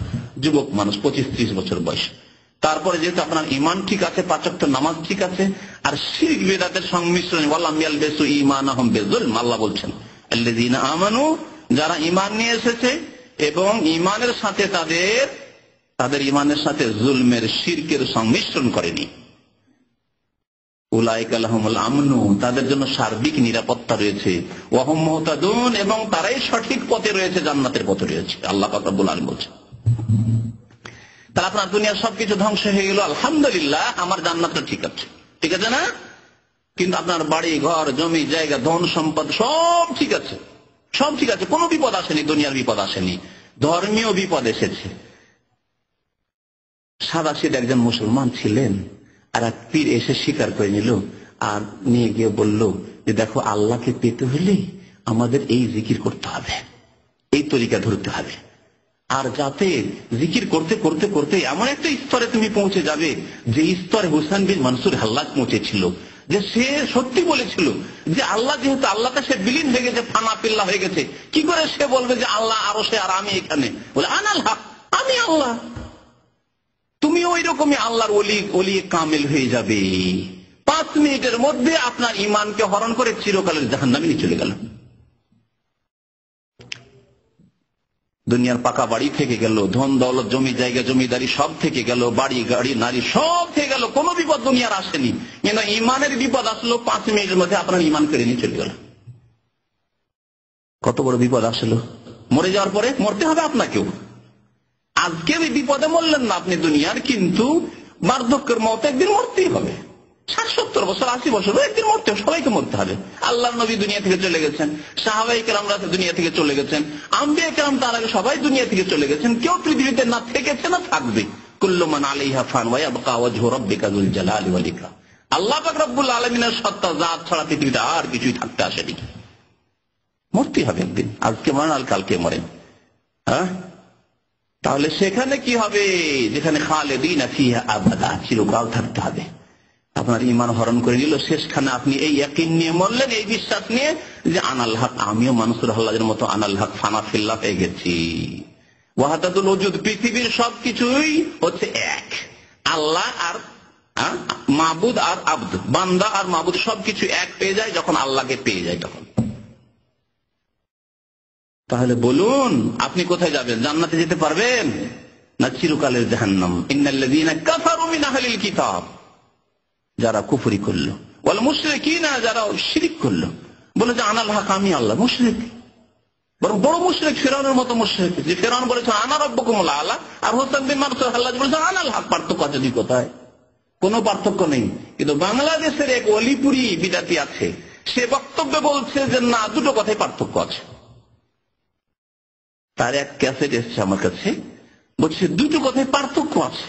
ফিরআউন আনাল হক বলে জাহান্নামী, আনা রাব্বুকুমুল আ'লা বলে জাহান্নামী হয়েছে, আর হোসেন বিন মানসুর হাল্লাজ নাকি আনাল হক বলে আল্লাহর বড় ওলি হয়েছে। আউযু বিল্লাহ।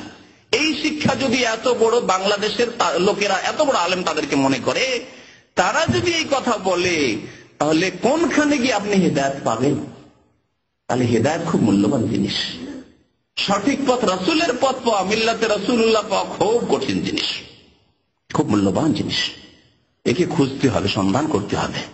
এর জন্য আল্লাহ যে বিবেক বুদ্ধি দিয়েছে তাকে কাজে লাগাইতে হবে, পরিশ্রম করতে হবে। ওয়াল্লাযীনা জাহাদু ফিনা, পাবেন না এই কথা নয়, আল্লাহ বলছেন পাবেন। ওয়াল্লাযীনা জাহাদু ফিনা, আমাকে পাওয়ার জন্য যারা প্রচেষ্টা চালাবে, মেহনত করবে, লানাহদিয়ান্নাহুম সুবুলানা, অবশ্যই আমি তাকে রাস্তা দেখাবো, অবশ্যই আমি তাকে রাস্তা দেখাবো। কিন্তু আল্লাহকে পাওয়ার জন্য রাস্তা খুঁজতে হবে, আর আল্লাহকে পাওয়ার জন্য আল্লাহ রাসূল পাঠিয়েছেন, রাসূলের মাধ্যমে পেতে হবে, রাসূলের রাস্তা ধরতে হবে। রাসূলের ইবাদত করার জন্য আল্লাহ রাসূলকে পাঠাননি, রাসূলকে সিজদা করার জন্য পাঠাননি। রাসূলকে যদি সিজদা করার জন্য না পাঠিয়ে থাকেন আল্লাহ পাক রব্বুল আলামিন, রাসূলের কাছে দোয়া করার জন্য যদি না পাঠিয়ে থাকেন, তাহলে আপনি যাদেরকে ওলি বলছেন তাদের কাছে কি আপনি সিজদা করছেন, ধর্ণা দিচ্ছেন, তাদের কাছে কি পাবেন আপনি? দেখলেন ধর্মের বিপদ, কত বড় বিপদ। দুনিয়া সবকিছু ধ্বংস হয়ে যায়, আপনার ঈমান আর আমল ঠিক থাকে, 5 ওয়াক্ত নামাজ ঠিক থাকে, শিরক বিদআত না করে যদি মরেন, আলহামদুলিল্লাহ, তাওহীদের উপর সুন্নাতের উপর যদি আপনার মত হয়, তো জান্নাত আপনার জন্য অবধারিত ইনশাআল্লাহ তাআলা, আল্লাহর রহমতে ফজলে। পক্ষান্তরে যদি দুনিয়া সবকিছুই থাকে আর খুব আপনার রাজকীয় ভাবে আপনাকে দাফন করা হইল, কিন্তু আপনি ঈমান হারিয়ে ফেলেছেন, শিরক বিদআতে ডুবে গেছেন, তাহলে লাইন আশরাকতা লা ইয়াহবাতান্না আমালুকা ওয়া লা তাকুনান্না মিনাল খাসিরিন, ক্ষতিগ্রস্ত হয়ে চিরকাল জাহান্নামে চলে যাবে। আল্লাহু আকবার। তো দেখুন, মুসলিমদেরকে খারাপ কাজের পরিণতি সম্পর্কে সাবধান করা এবং উপদেশ দেওয়া, এটি কয়েকভাবে হইতে পারে, একটি ক্ষেত্রে না, কয়েকভাবে হইতে পারে। মুহাদ্দিসিন কিরামরা যদি তারা না বলতেন যে বর্ণনাকারীগুলি ছিল তাদের মধ্যে কে সত্য, কে নির্ভরশীল, কার স্মৃতি শক্তি মজবুত আর কার স্মৃতি শক্তি ভালো নয়, কে মিথ্যা কথা বলতো, তাহলে সহিহ জয়ীফ জাল হাদিস জানার আমাদের কাছে কোনো উপায় ছিল না। কারণ আজকে থেকে 1200 বছর 1300 বছর আগে ওই বর্ণনাকারীরা মারা গেছে, তাদের জীবনী সম্পর্কে জানার কোন সূত্র আছে যদি মুহাদ্দিসরা না বলতেন? বড় বড় কিতাব লিখেছেন এই জন্য আইম্মায়ে কেরামরা। জি, ইমাম বুখারী রাহমাতুল্লাহ আলাইহির কিতাব রয়েছে যুআফার উপর, মাতরুকিন, মিথ্যুকদের উপর, কাযযাবদের উপর। তাদের লিখা আছে শুধু এই কাযযাব, এ হলো মিথ্যুক। কাউকে কাযযাব বলা গীবত নয়। হ্যাঁ, অমুক মুনকারুল হাদিস, তার স্মৃতি শক্তি ছিল না, একেবারে সরা ছিল, কিছুই মনে রাখতে পারতো না, হাদিস বর্ণনা করতো আর উল্টে পাল্টে বয়ান করতো। এসব কথাবার্তা আইম্মায়ে কেরাম, শুধু একজন ইমাম, সমস্ত আইম্মায়ে কেরাম বয়ান করেছেন। তাহলে তারা যদি এইভাবে যদি আমাদের হিতাকাঙ্ক্ষী না হতেন, কিয়ামত পর্যন্ত যত উম্মতে মুসলিমা আসবে তাদের জন্য, তারা যদি সহিহ জয়ীফ জালগুলি পার্থক্য না করতেন যে এই ব্যক্তির হাদিস নেওয়া যাবে, এই ব্যক্তির হাদিস নেওয়া যাবে না, এ হচ্ছে মিথ্যুক, এর স্মৃতি শক্তি দুর্বল, এ হচ্ছে জয়ীফ, তাহলে আমরা কিছুই জানতে পারতাম না যে কোনটা সহিহ কোনটা জয়ীফ, কোন হাদিসের উপর আমল করবো, কোনটার উপর আমল করবো না, সবগুলি একই রকম হয়ে যেত আমাদের জন্য, শরীয়তই নষ্ট হয়ে যেত। তাহলে ইসলাম বিকৃত হয়ে ইহুদি খ্রিস্টানদের ধর্মের মতো হইত। যেমন ইহুদি খ্রিস্টানদের ধর্মের অবস্থা কি হয়েছে। ঈসা আলাইহিস সালাতু সালাম আল্লাহ পাক রব্বুল আলামিনের বান্দা এবং রাসূল, এটি হচ্ছে ইসলাম, এটি হচ্ছে ঈসা আলাইহিস সালামের নিয়ে আসার দিন, আর এটি হচ্ছে মুসা আলাইহিস সালামের নিয়ে আসার দিন। তার সম্পর্কে কি করলো ইহুদি খ্রিস্টানরা? ইহুদিরা ঈসা আলাইহিস সালামকে বানিয়ে দিল ওয়ালাদুজ জিন্নাহ, জারজ সন্তান বানিয়ে দিল। তাদের ধর্ম হচ্ছে যে ঈসা আলাইহিস সালাম আল্লাহর সৎ বান্দা এবং রাসূল। কিন্তু ইহুদিরা কি বানিয়ে দিল? ইহুদিদের কিতাবে রয়েছে যে ঈসা হচ্ছে কি ওয়ালাদুজ জিন্নাহ, জারজ সন্তান। তার মা জিনা করেছে, তারপরে তার জন্ম হয়েছে। আর একদিকে খ্রিস্টানদের কথা দেখেন, খ্রিস্টানদের বর্তমানে বিকৃত বাইবেলে আছে যে ঈসা হচ্ছে ইবনুল্লাহ, আল্লাহর পুত্র। আল্লাহর পুত্র তখন আল্লাহর যেমন ইবাদত করতে হবে, তেমন আল্লাহর পুত্ররও ইবাদত করতে হবে। দেখেন নেত্রী মারা গেল, তার ছেলে বসে গেল, চেয়ারম্যান হয়ে গেল, তাই না পার্টির? এই থিওরি তো আছে দুনিয়াতে যুগ যুগ ধরে। খ্রিস্টানরা কি করলো তাহলে? ঈসা আলাইহিস সালামের যে মর্যাদা আল্লাহ দিয়েছিলেন তার থেকে বাড়িয়ে দিয়ে আল্লাহর মর্যাদা দিয়ে দিল, পূজা শুরু করলো। আর ইহুদিরা ঈসা আলাইহিস সালামের মর্যাদাকে নিচে নামিয়ে দিয়ে তাকে একবার জারজ সন্তান বানিয়ে দিল। আর আমরা মুসলিম, উম্মতে মুসলিম মধ্যপন্থী, আমরা মানহানিও করি না, আর বাড়াতে বাড়িতে আল্লাহর পর্যায়ে পৌঁছি না। বলি ইন্নাহু আব্দুল্লাহ ওয়া রাসূলুহু, ঈসা আলাইহিস সালাম আল্লাহর বান্দা এবং রাসূল। আল্লাহ পাক কোরআন বলছেন ক্বালা ইন্নী আব্দুল্লাহ আতানিয়াল কিতাবা ওয়া জাআলানি নাবিয়ান, আল্লাহ আমাকে কিতাব দিয়েছেন আর আমি আল্লাহর বান্দা, আর আমাকে আল্লাহ নবী বানিয়েছেন। তো এইভাবে মুসলিমদের ধর্মীয় অবস্থা হয়তো কোরআন হাদিসের অবস্থা বিকৃত হয়ে হয়তো আর সঠিক পথ খুঁজে পেতেন না, ওই রকমই গুমরা পথভ্রষ্ট হয়ে যেত গোটা মুসলিম উম্মাহ। আজকে মুসলিম উম্মাতের অধিকাংশ লোক পথভ্রষ্ট হলেও অপব্যাখ্যা করে একটি দল অবশ্যই আছে যারা হক পথে আছে, সারা পৃথিবীর প্রত্যেকটি দেশে আছে। নবী করিম সাল্লাল্লাহু আলাইহি ওয়াসাল্লাম এই সম্পর্কে নিশ্চয়তা দান করেছেন, লা তাযালু তায়ফাতুন মিন উম্মতি যাহিরিনা আলাল হক, সর্বদা আমার উম্মতের একটি দল হকের উপর, সত্যের উপর জয়ী থাকবে। শুধু সত্যের উপরই বলেননি, যাহিরিনা বলেছেন, জয়ী থাকবে সত্যের উপর। লা ইয়াদুররুহুম মান খাযালাহুম, যারা তাদেরকে অপদস্থ করতে চাইবে তারা তাদের কোনো ক্ষতি করতে পারবে না, তাদের বিগড়াতে পারবে না, তাদের বাধা করতে পারবে না, হাত্তা তাকুমাস সাআহ, কিয়ামত পর্যন্ত। নবী করিম সাল্লাল্লাহু আলাইহি ওয়াসাল্লাম নিশ্চয়তা দিয়েছেন যে একটি হকপন্থী মুসলিমদের মধ্যে থাকবে, কিন্তু ইহুদি খ্রিস্টানদের হকপন্থী থাকবে এ কথা বলা হয়নি। তাই তারা গুমরাহ হয়েছে, এদিকে একদল গিয়ে গুমরাহ হয়েছে খ্রিস্টান, আর ইহুদিরা এইদিকে গুমরাহ হয়েছে। ঈসা আলাইহিস সালাম সম্পর্কে এই যে গুমরাহ হয়ে গেছে, তখন আল্লাহ পাক রব্বুল আলামিন তাদের এই গুমরাহির পাপে মুহাম্মদ রাসূলুল্লাহ সাল্লাল্লাহু আলাইহি ওয়াসাল্লামের তরিকার হিদায়াত দিলেন না, তাদেরকে তৌফিক হলো না তাদের। তো একটি ক্ষেত্রে বলছেন যে মুহাদ্দিসিনে কেরামরা যে হাদিস সম্পর্কে আলোচনা করতে গিয়ে হাদিসের বর্ণনাকারীদের সম্পর্কে বলেছেন, হাদিসের বর্ণনা এবং সাক্ষ্য প্রমাণের ব্যাপারে যেসব ব্যক্তির দোষ ত্রুটি আছে যাচাই করে তা বলে দেয়া মুহাদ্দিসিনা করেছেন। এখানে একটি ঘটনা মনে আসলো। ভারতে একজন রতন বলে একটা লোক ছিল, আমরা বাংলাতে রতন বলি, আরবিতে রাতান। এই রতন নবী করিম সাল্লাল্লাহু আলাইহি ওয়াসাল্লামের প্রায় 600-700 বছর পরে তার জন্ম হয় ভারতে। সে এক নতুন কথা আবিষ্কার করলো। কি আবিষ্কার করলো? বলে আমি মুহাম্মদ রাসূলুল্লাহ সাহাবী, জাতিতে হিন্দু, জাতিতে হিন্দু, আর জন্ম হচ্ছে আল্লাহ রসুলের কতদিন পরে, প্রায় 600-700 বছর পরে। সে বলল যে আমার বয়স অনেক, আমি খুব মুরব্বী লোক, আর আমি আল্লাহ রসুলকে দেখেছি, আল্লাহ রসুলকে দেখেছি মুহাম্মদ সাল্লাল্লাহু আলাইহি ওয়াসাল্লামকে, তার মানে সাহাবী। সোহবতের দাবি করলো। অনেকে নবুয়তের দাবি করে, মুসাইলামা কাযযাব, আসওয়াদ আনাসি, মির্জা গোলাম আহমদ কাদিয়ানি, তারপর বাংলাদেশে নাকি একজন নবী এখন না, এতে ইন্দোনেশিয়াতে বর্তমানে এক নবী দাবি করে আছে। তারপরে কেউ মেহেদি দাবি করছে, কেউ কি দাবি করছে, এটা আছে বাংলাদেশে মনে হয় এরকম একটা ঘটনা শুনলাম, হ্যাঁ মেহেদি। তো যাই হোক এইসব হইতে থাকবে, কিন্তু সাহাবী হওয়ার একটা ঘটনা, সাহাবী হওয়ার মিথ্যা দাবি এই রতন, ইন্ডিয়ান রতন, হিন্দি রতন, এই দাবি করেছিল হাফেজ ইবনে হাজার রহমতুল্লাহ আলাইহি, তাকে খাতেমাতুল হুফাজ, হাফেজদের সর্বশেষ হাফেজ মুহাদ্দিস বলা হয়।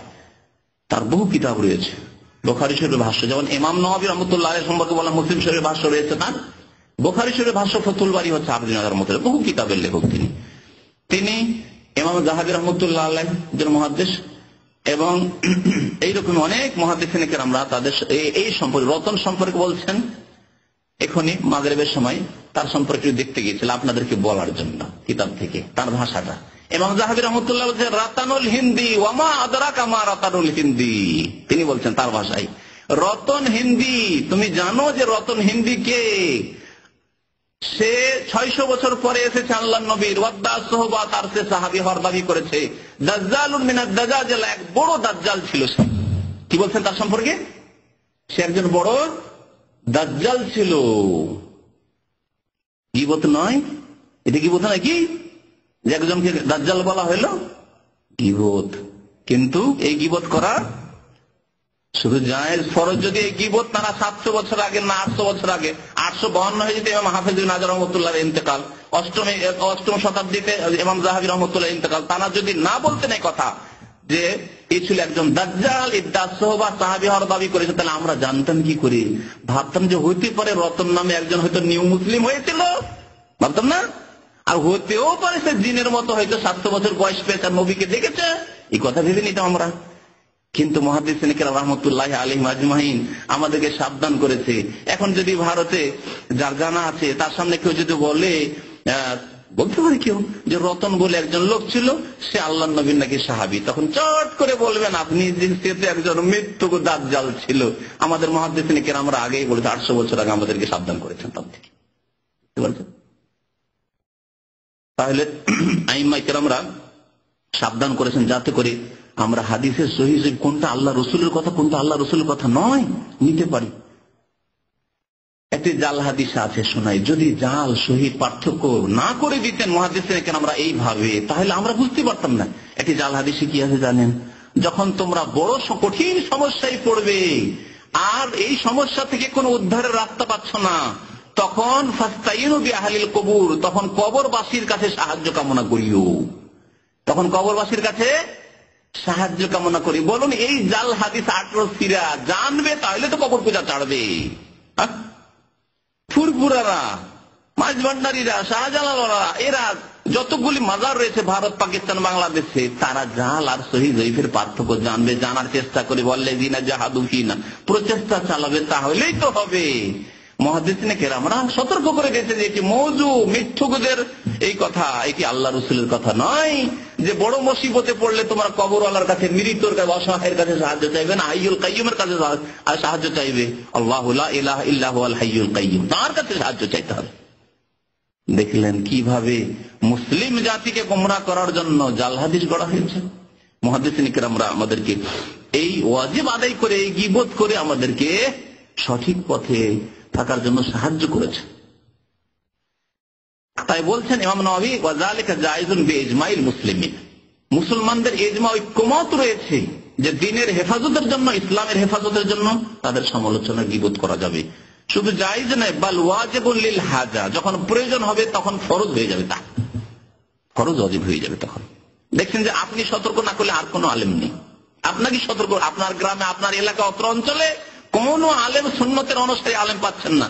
আপনি যদি সতর্ক না করেন দেশবাসীকে, একজন বড় পীর সাহেব এসেছে, বলছেন ভাইরা আমার আপনারা মিলাদ করেন, মহব্বতের সাথে মিলাদ করেন, উঠেন একটু ক্যাম্প করেন, নবী সাহেব হাজির হয়ে গেছেন, এই বক্তব্য করেছে মুশরিক। আর সেই সময় যদি আপনি জাতিকে সাবধান না করেন, আপনার গ্রামবাসীকে, এলাকাবাসীকে, তাহলে করবে কি? তাহলে আপনার উপর ফরজ হয়ে গেছে এখন সতর্ক, খবরদার, এরা বিদাতি। নবী চলে এসেছেন, এই আকীদা শিরকি কুফরি আকীদা, আল্লাহ ছাড়া কেউ হাজির নাজির না। সতর্ক করতে হবে আপনাকে। বল ওয়াজিবুল লিল হাজা, প্রয়োজনের সময় ওয়াজিব হয়ে যাবে।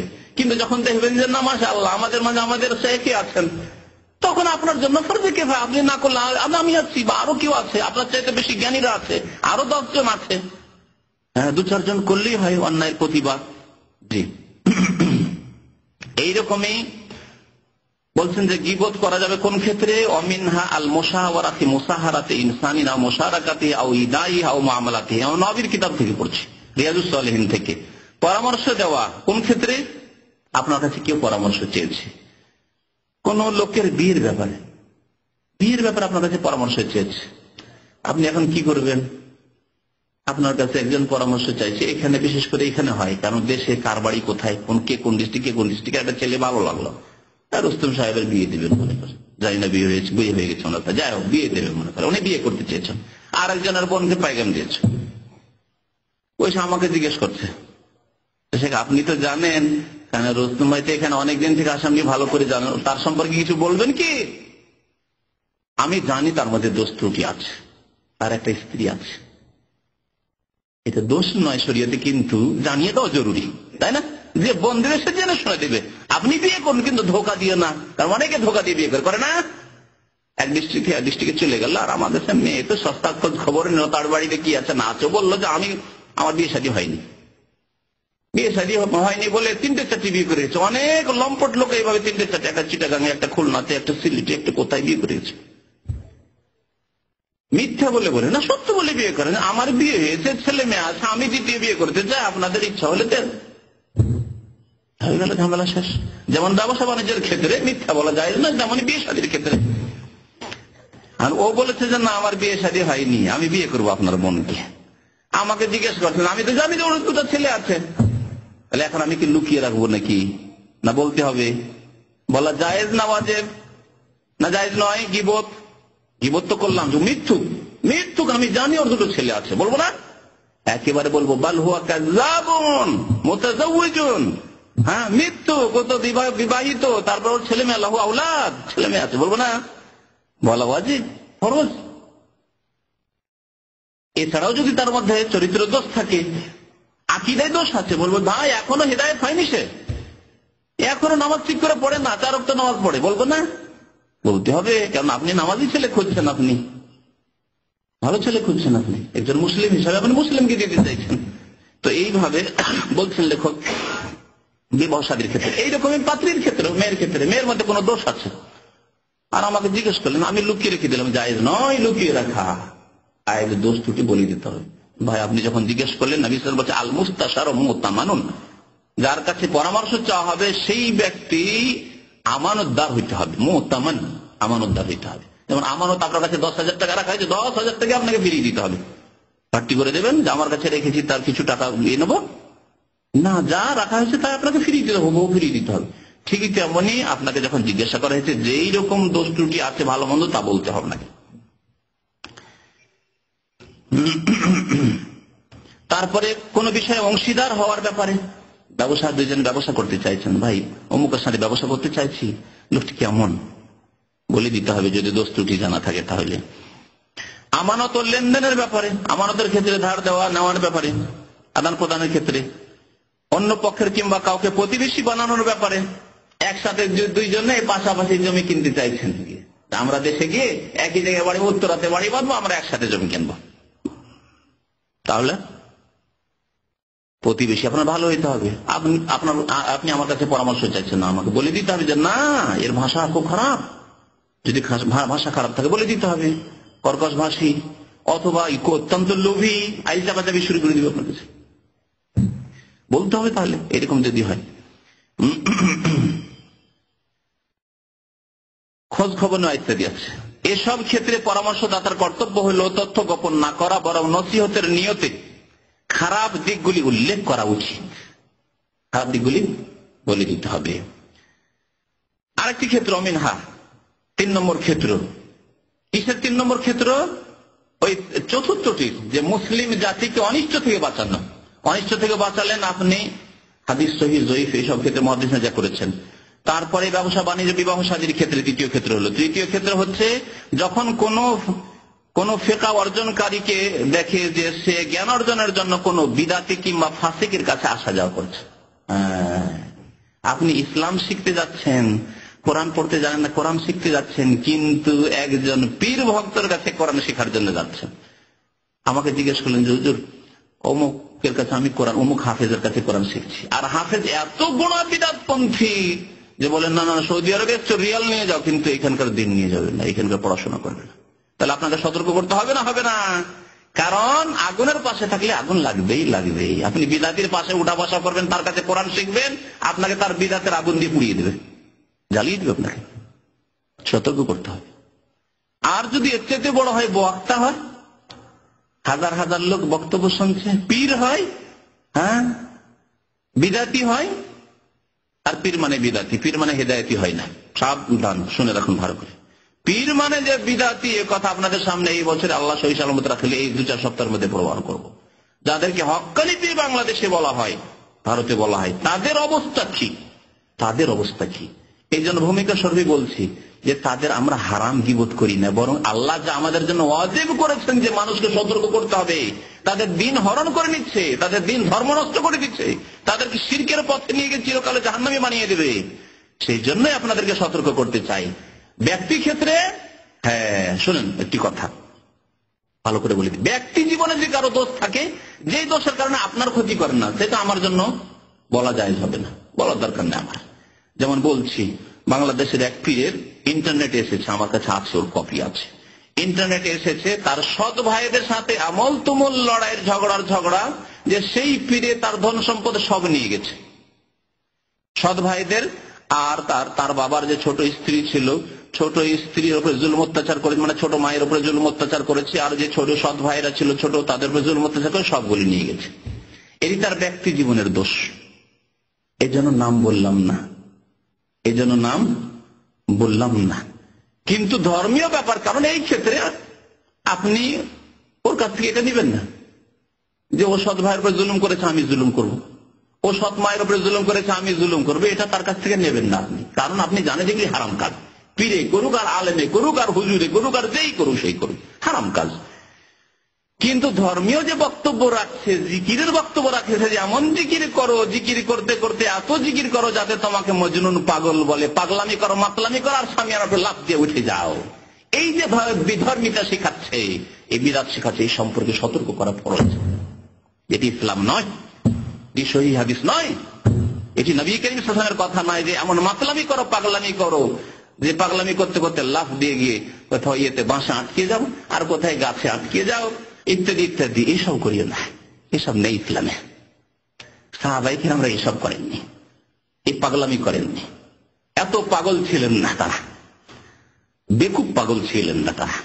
জি, আল্লাহর পাগল ছিলেন, কিন্তু এই বিদাতি পাগল ছিলেন না। নবীর তরিকা বাদ দিয়ে এসব পাগলামি করবে তারা, এইসব কাজ করেননি তারা। শুধু আমাদের জন্য আদর্শ সাহাবায়ে কেরাম এবং আম্বিয়া কেরাম। শুনে রাখুন ভালো করে, আল্লাহ পাক রব্বুল আলামিন আম্বিয়া কেরামদের অনুসরণ করতে বলেছেন। সূরা আনআমে আল্লাহ বলছেন, উলাইকাল্লাযীনা হাদাল্লাহ, আল্লাহ এদেরকেই সঠিক পথ দেখিয়েছেন, ফাবিহুদাহু মুক্তাদি, তাদের অনুসরণ করো, তাদের ইক্তিদা করো, তাদের অনুসরণে যে করতে বলেছেন।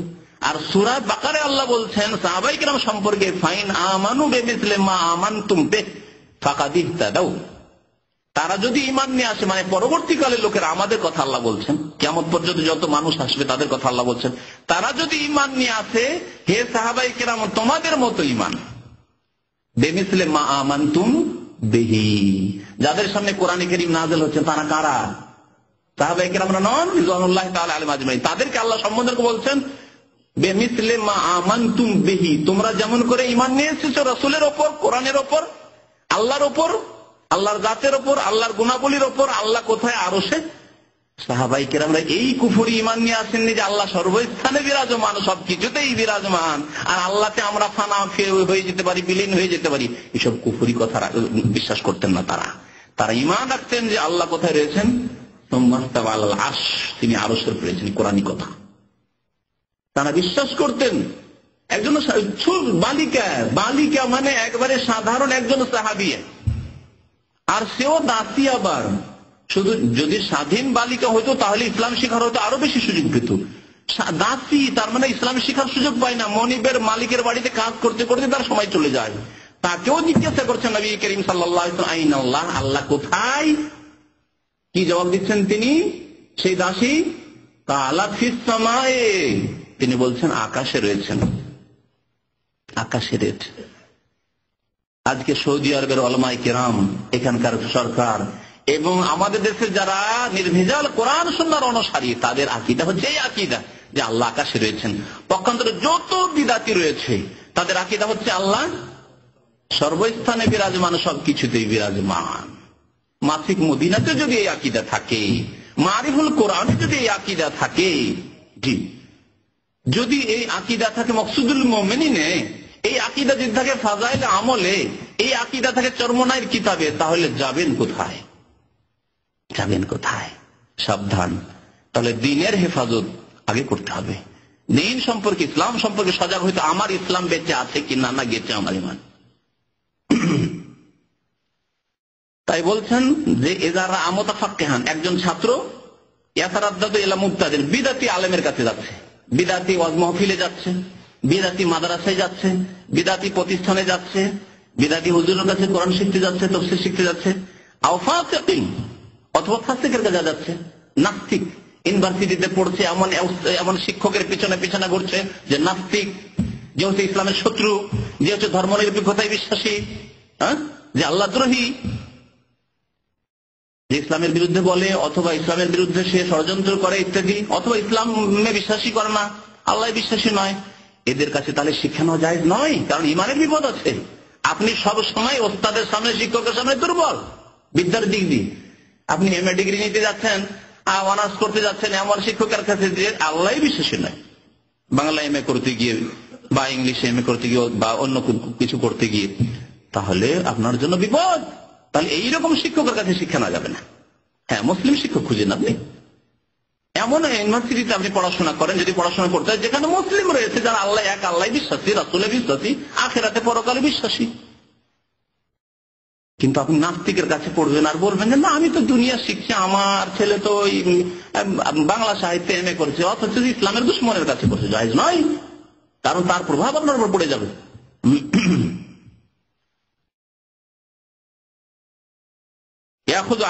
তার কাছ থেকে ইলম শিখে, আশঙ্কা হচ্ছে যে গুমরাহ করে দিবে কি, এরা যদি ওয়াজ মাহফিলে বিদাতীদের যায়, পীরদের যায়, তাহলে পথভ্রষ্ট হয়ে যাবে। ফালাইহি নাসিয়াতু বিবায়ানি হালিহি, তার অবস্থা বর্ণনা করে দিতে হবে।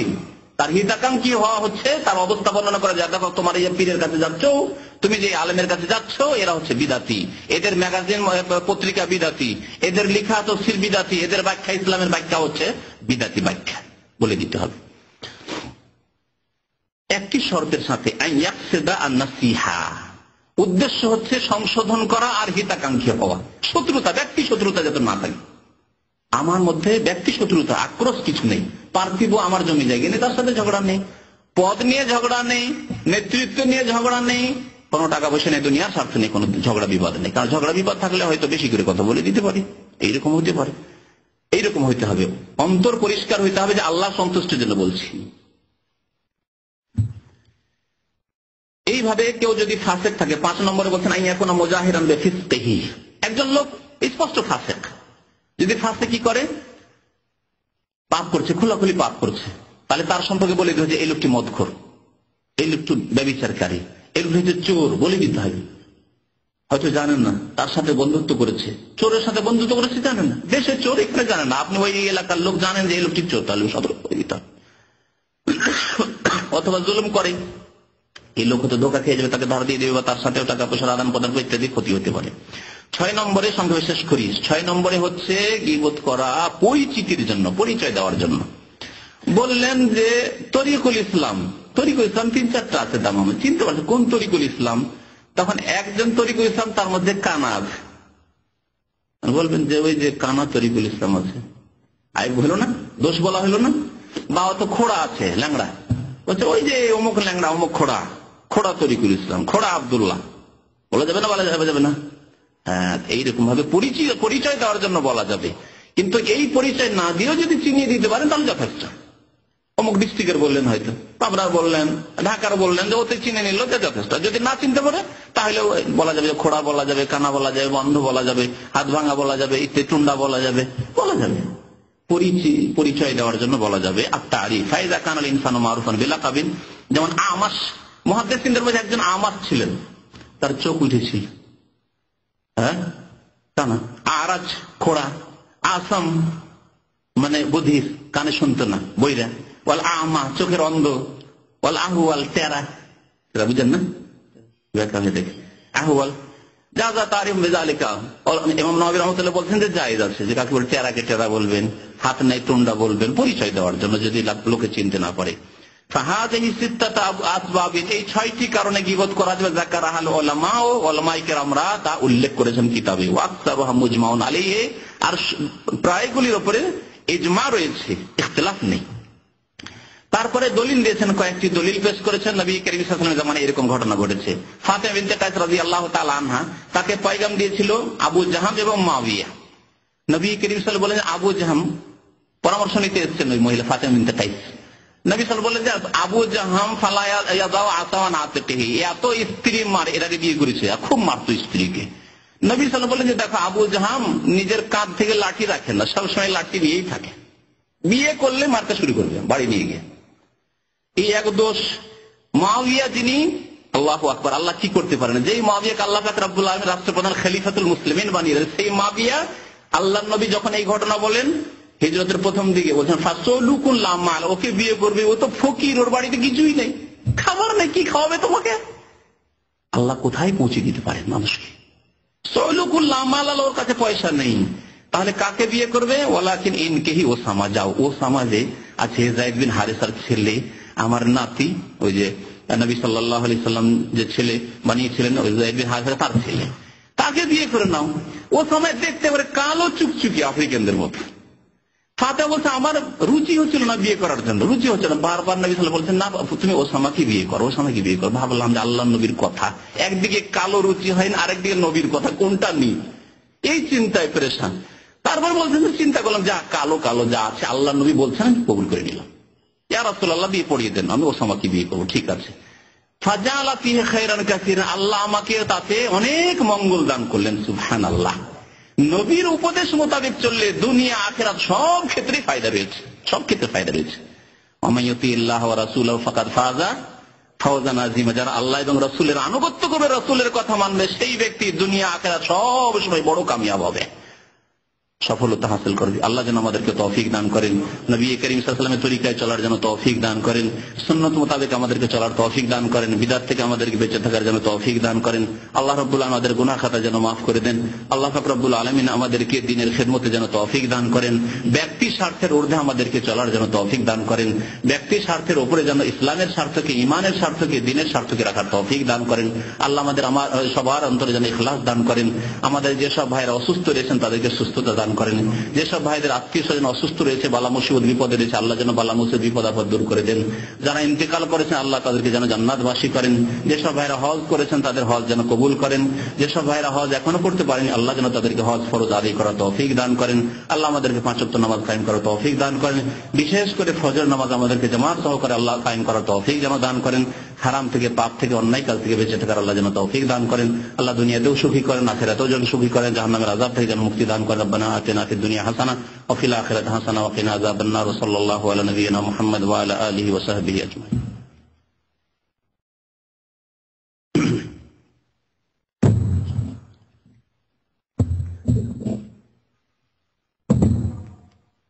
প্রশ্ন নাই নাকি?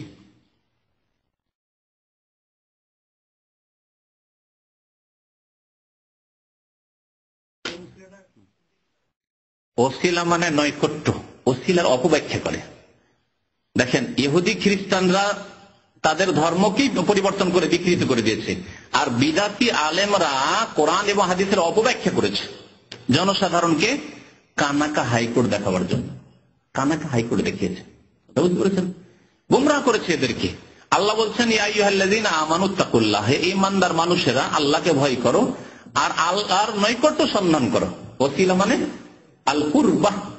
আরবি ভাষার পণ্ডিতরা ওসিলা মানে আল কুরবা বলেছেন। যে কোনো ডিকশনারি কিতাব খোলেন, তাফসীরের মধ্যে হাদিস দিয়ে তাফসীর হচ্ছে ইবনে কাসির, বাংলায় অনুবাদ হয়ে গেছে বাংলাদেশে, তা পড়ে দেখুন। যদি তাদের ধোঁকাবাজিকে যাচাই করতে চান তাহলে তাফসীর ইবনে কাসির পড়ুন, যার সম্পর্কে কোনো দ্বিমত না। আজকে থেকে 700-800 বছর আগে তাফসীর লেখা হয়েছে, তাফসীর ইবনে কাসির আরবিতে লেখা হয়েছে। তাফসীর ইবনে কাসিরে রয়েছে আল কুরবা, আল্লাহর নৈকট্য সন্ধান করো। এখানে কি পীর সন্ধান করো? পীর কি নৈকট্য নাকি? আল্লাহর নৈকট্যের যেগুলি মাধ্যম রয়েছে, নৈকট্যের মাধ্যম হচ্ছে 5 ওয়াক্ত নামাজ সুন্দর করে পড়া, নৈকট্যের মাধ্যম হচ্ছে ফরজ ওয়াজিব আদায় করার পরে সুন্নত নফল আদায় করা, দিনে রাত্রে 12 রাকাত সুন্নতে রাতিবা পড়া, তাহাজ্জুদের নামাজ পড়া, ইশরাক পড়া, চাষের নামাজ পড়া, মাসে 3টে রোজা রাখা, সোমবার বৃহস্পতিবার রোজা রাখা, আরাফার রোজা রাখা, এই মুহররম সামনে আসছে, মুহররমে 9-10 তারিখে রোজা রাখা ইত্যাদি।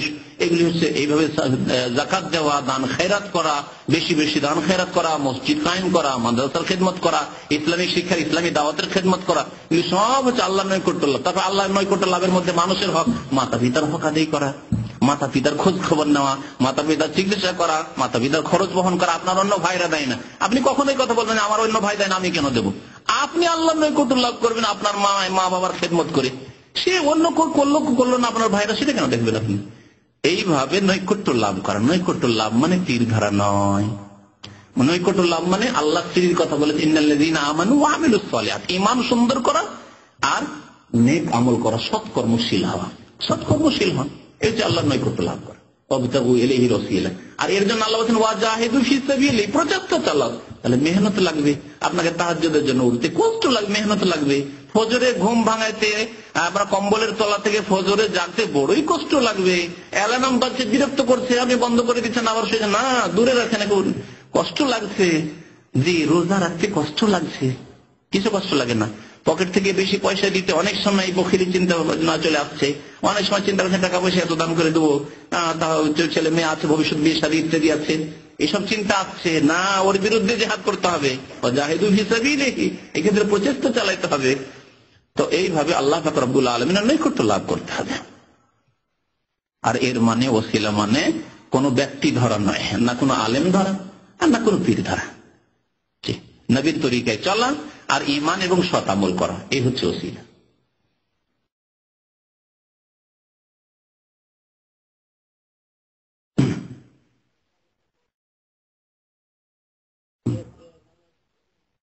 নামাজ বরং বন্ধ করে দেওয়াই জরুরি আপনার জন্য। কারণ আপনি যদি বন্ধ না করেন তাহলে আরেকটি রাস্তা থাকছে যে রিং হইতেই থাকবে। রিং হইতে থাকলে মসজিদের যত মুসাল্লি আছে সমস্ত মুসাল্লি নামাজ খারাপ করলেন আপনি, তাই না? আর আপনি যদি চট করে নিয়ে বন্ধ করে দেন, একবার অফও করে দেন, সামনে নিয়ে এসে অফ করেন, কারণ অফ করার সময় অনেক সময় সুইচ দেখতে হইতে পারে, সামনে নিয়ে আসেন, আপনার ব্যক্তিগত নামাজের একটু খুশু গেল, আপনার ক্ষতি হলো, কিন্তু অন্য কারো ক্ষতি হতে দিলেন না। তাহলে বড় ক্ষতি থেকে বাঁচার জন্য ছোট ক্ষতিকে অনেক সময় স্বীকার করতে হবে। ফিকার কিতাবে আছে আখাফুদ দারারাইন, মানে দুইয়ের এক হবে, দুটো ক্ষতির একটা ক্ষতি হবে। তাহলে কোনটা ক্ষতি গ্রহণ করতে হবে? ছোট ক্ষতি।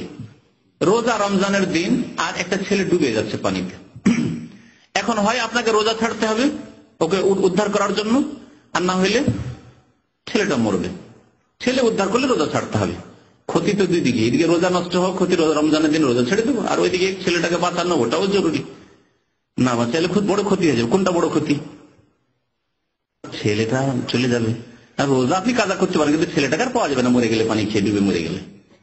আখাফুদ দারারাইন দেখে বলা হচ্ছে, আখাফুদ দারারাইন, দুই ক্ষতির হালকা ক্ষতিটাকে বরণ করতে হবে। বহু মাসলা মাসাইলের ক্ষেত্রে এই সমস্যা আসবে, এটা আসবে। আজকে এক মাসলা এসছে আমার কাছে টেলিফোনে, ওই ভাই হয়তো আসছেন কিনা, শুক্রবার করে আসেন। বলছে তার দুষ্ট শয়তান মুদির এসে বলছে, আল্লাহু আকবার, এত ফাসিক মুদির ভাই, ইসলাম দ্রোহী মুদির। সে বলছে যে তুই দাঁড়িয়ে রাখতে পারবি না। তো বলছে আমি দাঁড়িয়ে রাখবো না, তাহলে চলে যাব। তো বলছে যে রাখলে ছোট করে রাখ, হয় দাঁড়িয়ে এক্ষুনি মন্ডন করে আয়, আর না হলে ছোট করে আয়। এখন কি করবে সে? কি করবে সে? প্রথম মাসলা হচ্ছে যে সে যদি চলে যেতে পারে, ঋণ মুক্ত হয়ে যেতে পারে, আর আলহামদুলিল্লাহ আল্লাহর উপর তাওয়াক্কুল করতে পারে, আল্লাহর সন্তুষ্টির জন্য যদি এই রিজিক ছেড়ে দেয়, আল্লাহ ওর চেয়ে ভালো আল্লাহ ব্যবস্থা দেবেন। এই ঈমান ইয়াকিন যদি মজবুত থাকে তাহলে চলে যাক, আর ঋণ মুক্ত হয়ে গেছে। কারণ 1.5-2 লাখ টাকা হয়তো খরচ করে এসছে সে, ঋণ মুক্ত, ঋণের বোঝা আছে, দেশে গিয়ে ঋণ আমার পরিশোধ করার কোনো উপায় নেই, ভিটে মাটি বিক্রি করে দিতে হবে, এই অবস্থা অনেকের এরকম আছে। তাহলে তাকে আখাফুদ দারারাইন, একটা হচ্ছে মুন্ডন করা, এটা হচ্ছে বেশি ক্ষতি, একটা হচ্ছে তো দাড়ি ছোট করা। তাহলে আপাতত হালকা ক্ষতিটাকে বরণ করে নিয়ে 2-4 মাস থেকে আমার ঋণটা কোন রকম পরিশোধ করি, তারপরে এই শয়তানকে মাস সালাম, ইসলামিক সালাম নয়, মানে ওর ছাড়ো, একে ছেড়ে তালাক দিয়ে যাও, তাই না? কথা হচ্ছে যে এইরকম শরীয়তে বহু মাসলা মাসাইল আসছে, যেসব কাওয়ায়েদ রয়েছে ফিকার, তো এরকমই আপনার এই ব্যাপারটা। জি, মোবাইল অবশ্যই বন্ধ করে দিতে হবে।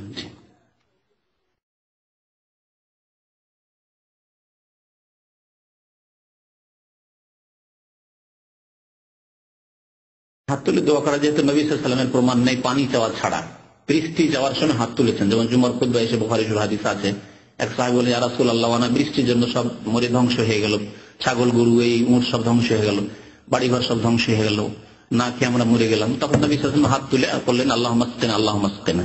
এই বৃষ্টি চাওয়া ছাড়া অন্য কোনো বিপদ আপদের জন্য হাত তুলে সম্মিলিত দোয়া করার কোনো প্রমাণ নাই। সেই জন্য উলামারা বলছেন যে হাত না তুলে এমনি দোয়া করেন, এমনি দোয়া করেন, এটি হচ্ছে সুন্নত তরিকা, যে কোনো সময় দোয়া করেন। আর ব্যক্তিগত যদি একা দোয়া হয় তাহলে একা হাত তুলে দোয়া করেন, কোনো সমস্যা নেই। সম্মিলিত দোয়া এরকম অনুষ্ঠানে না করাই উচিত। বৃষ্টি যেন করা যাবে, নবী সাল্লাল্লাহু আলাইহি ওয়াসাল্লাম তুলেছেন জুমার দিনে যখন খতিবরা হাত তুলে শুধু বৃষ্টি চাওয়ার সময়, আর অন্য সময় নেই। আর অনেকে তুলে থেকেই যায়। হ্যাঁ, আসলে নবী সাল্লাল্লাহু আলাইহি ওয়াসাল্লাম বৃষ্টি চাওয়া ছাড়া অন্য কোনো দোয়ার জন্য হাত তোলেন নিজে জুমার খুতবায়।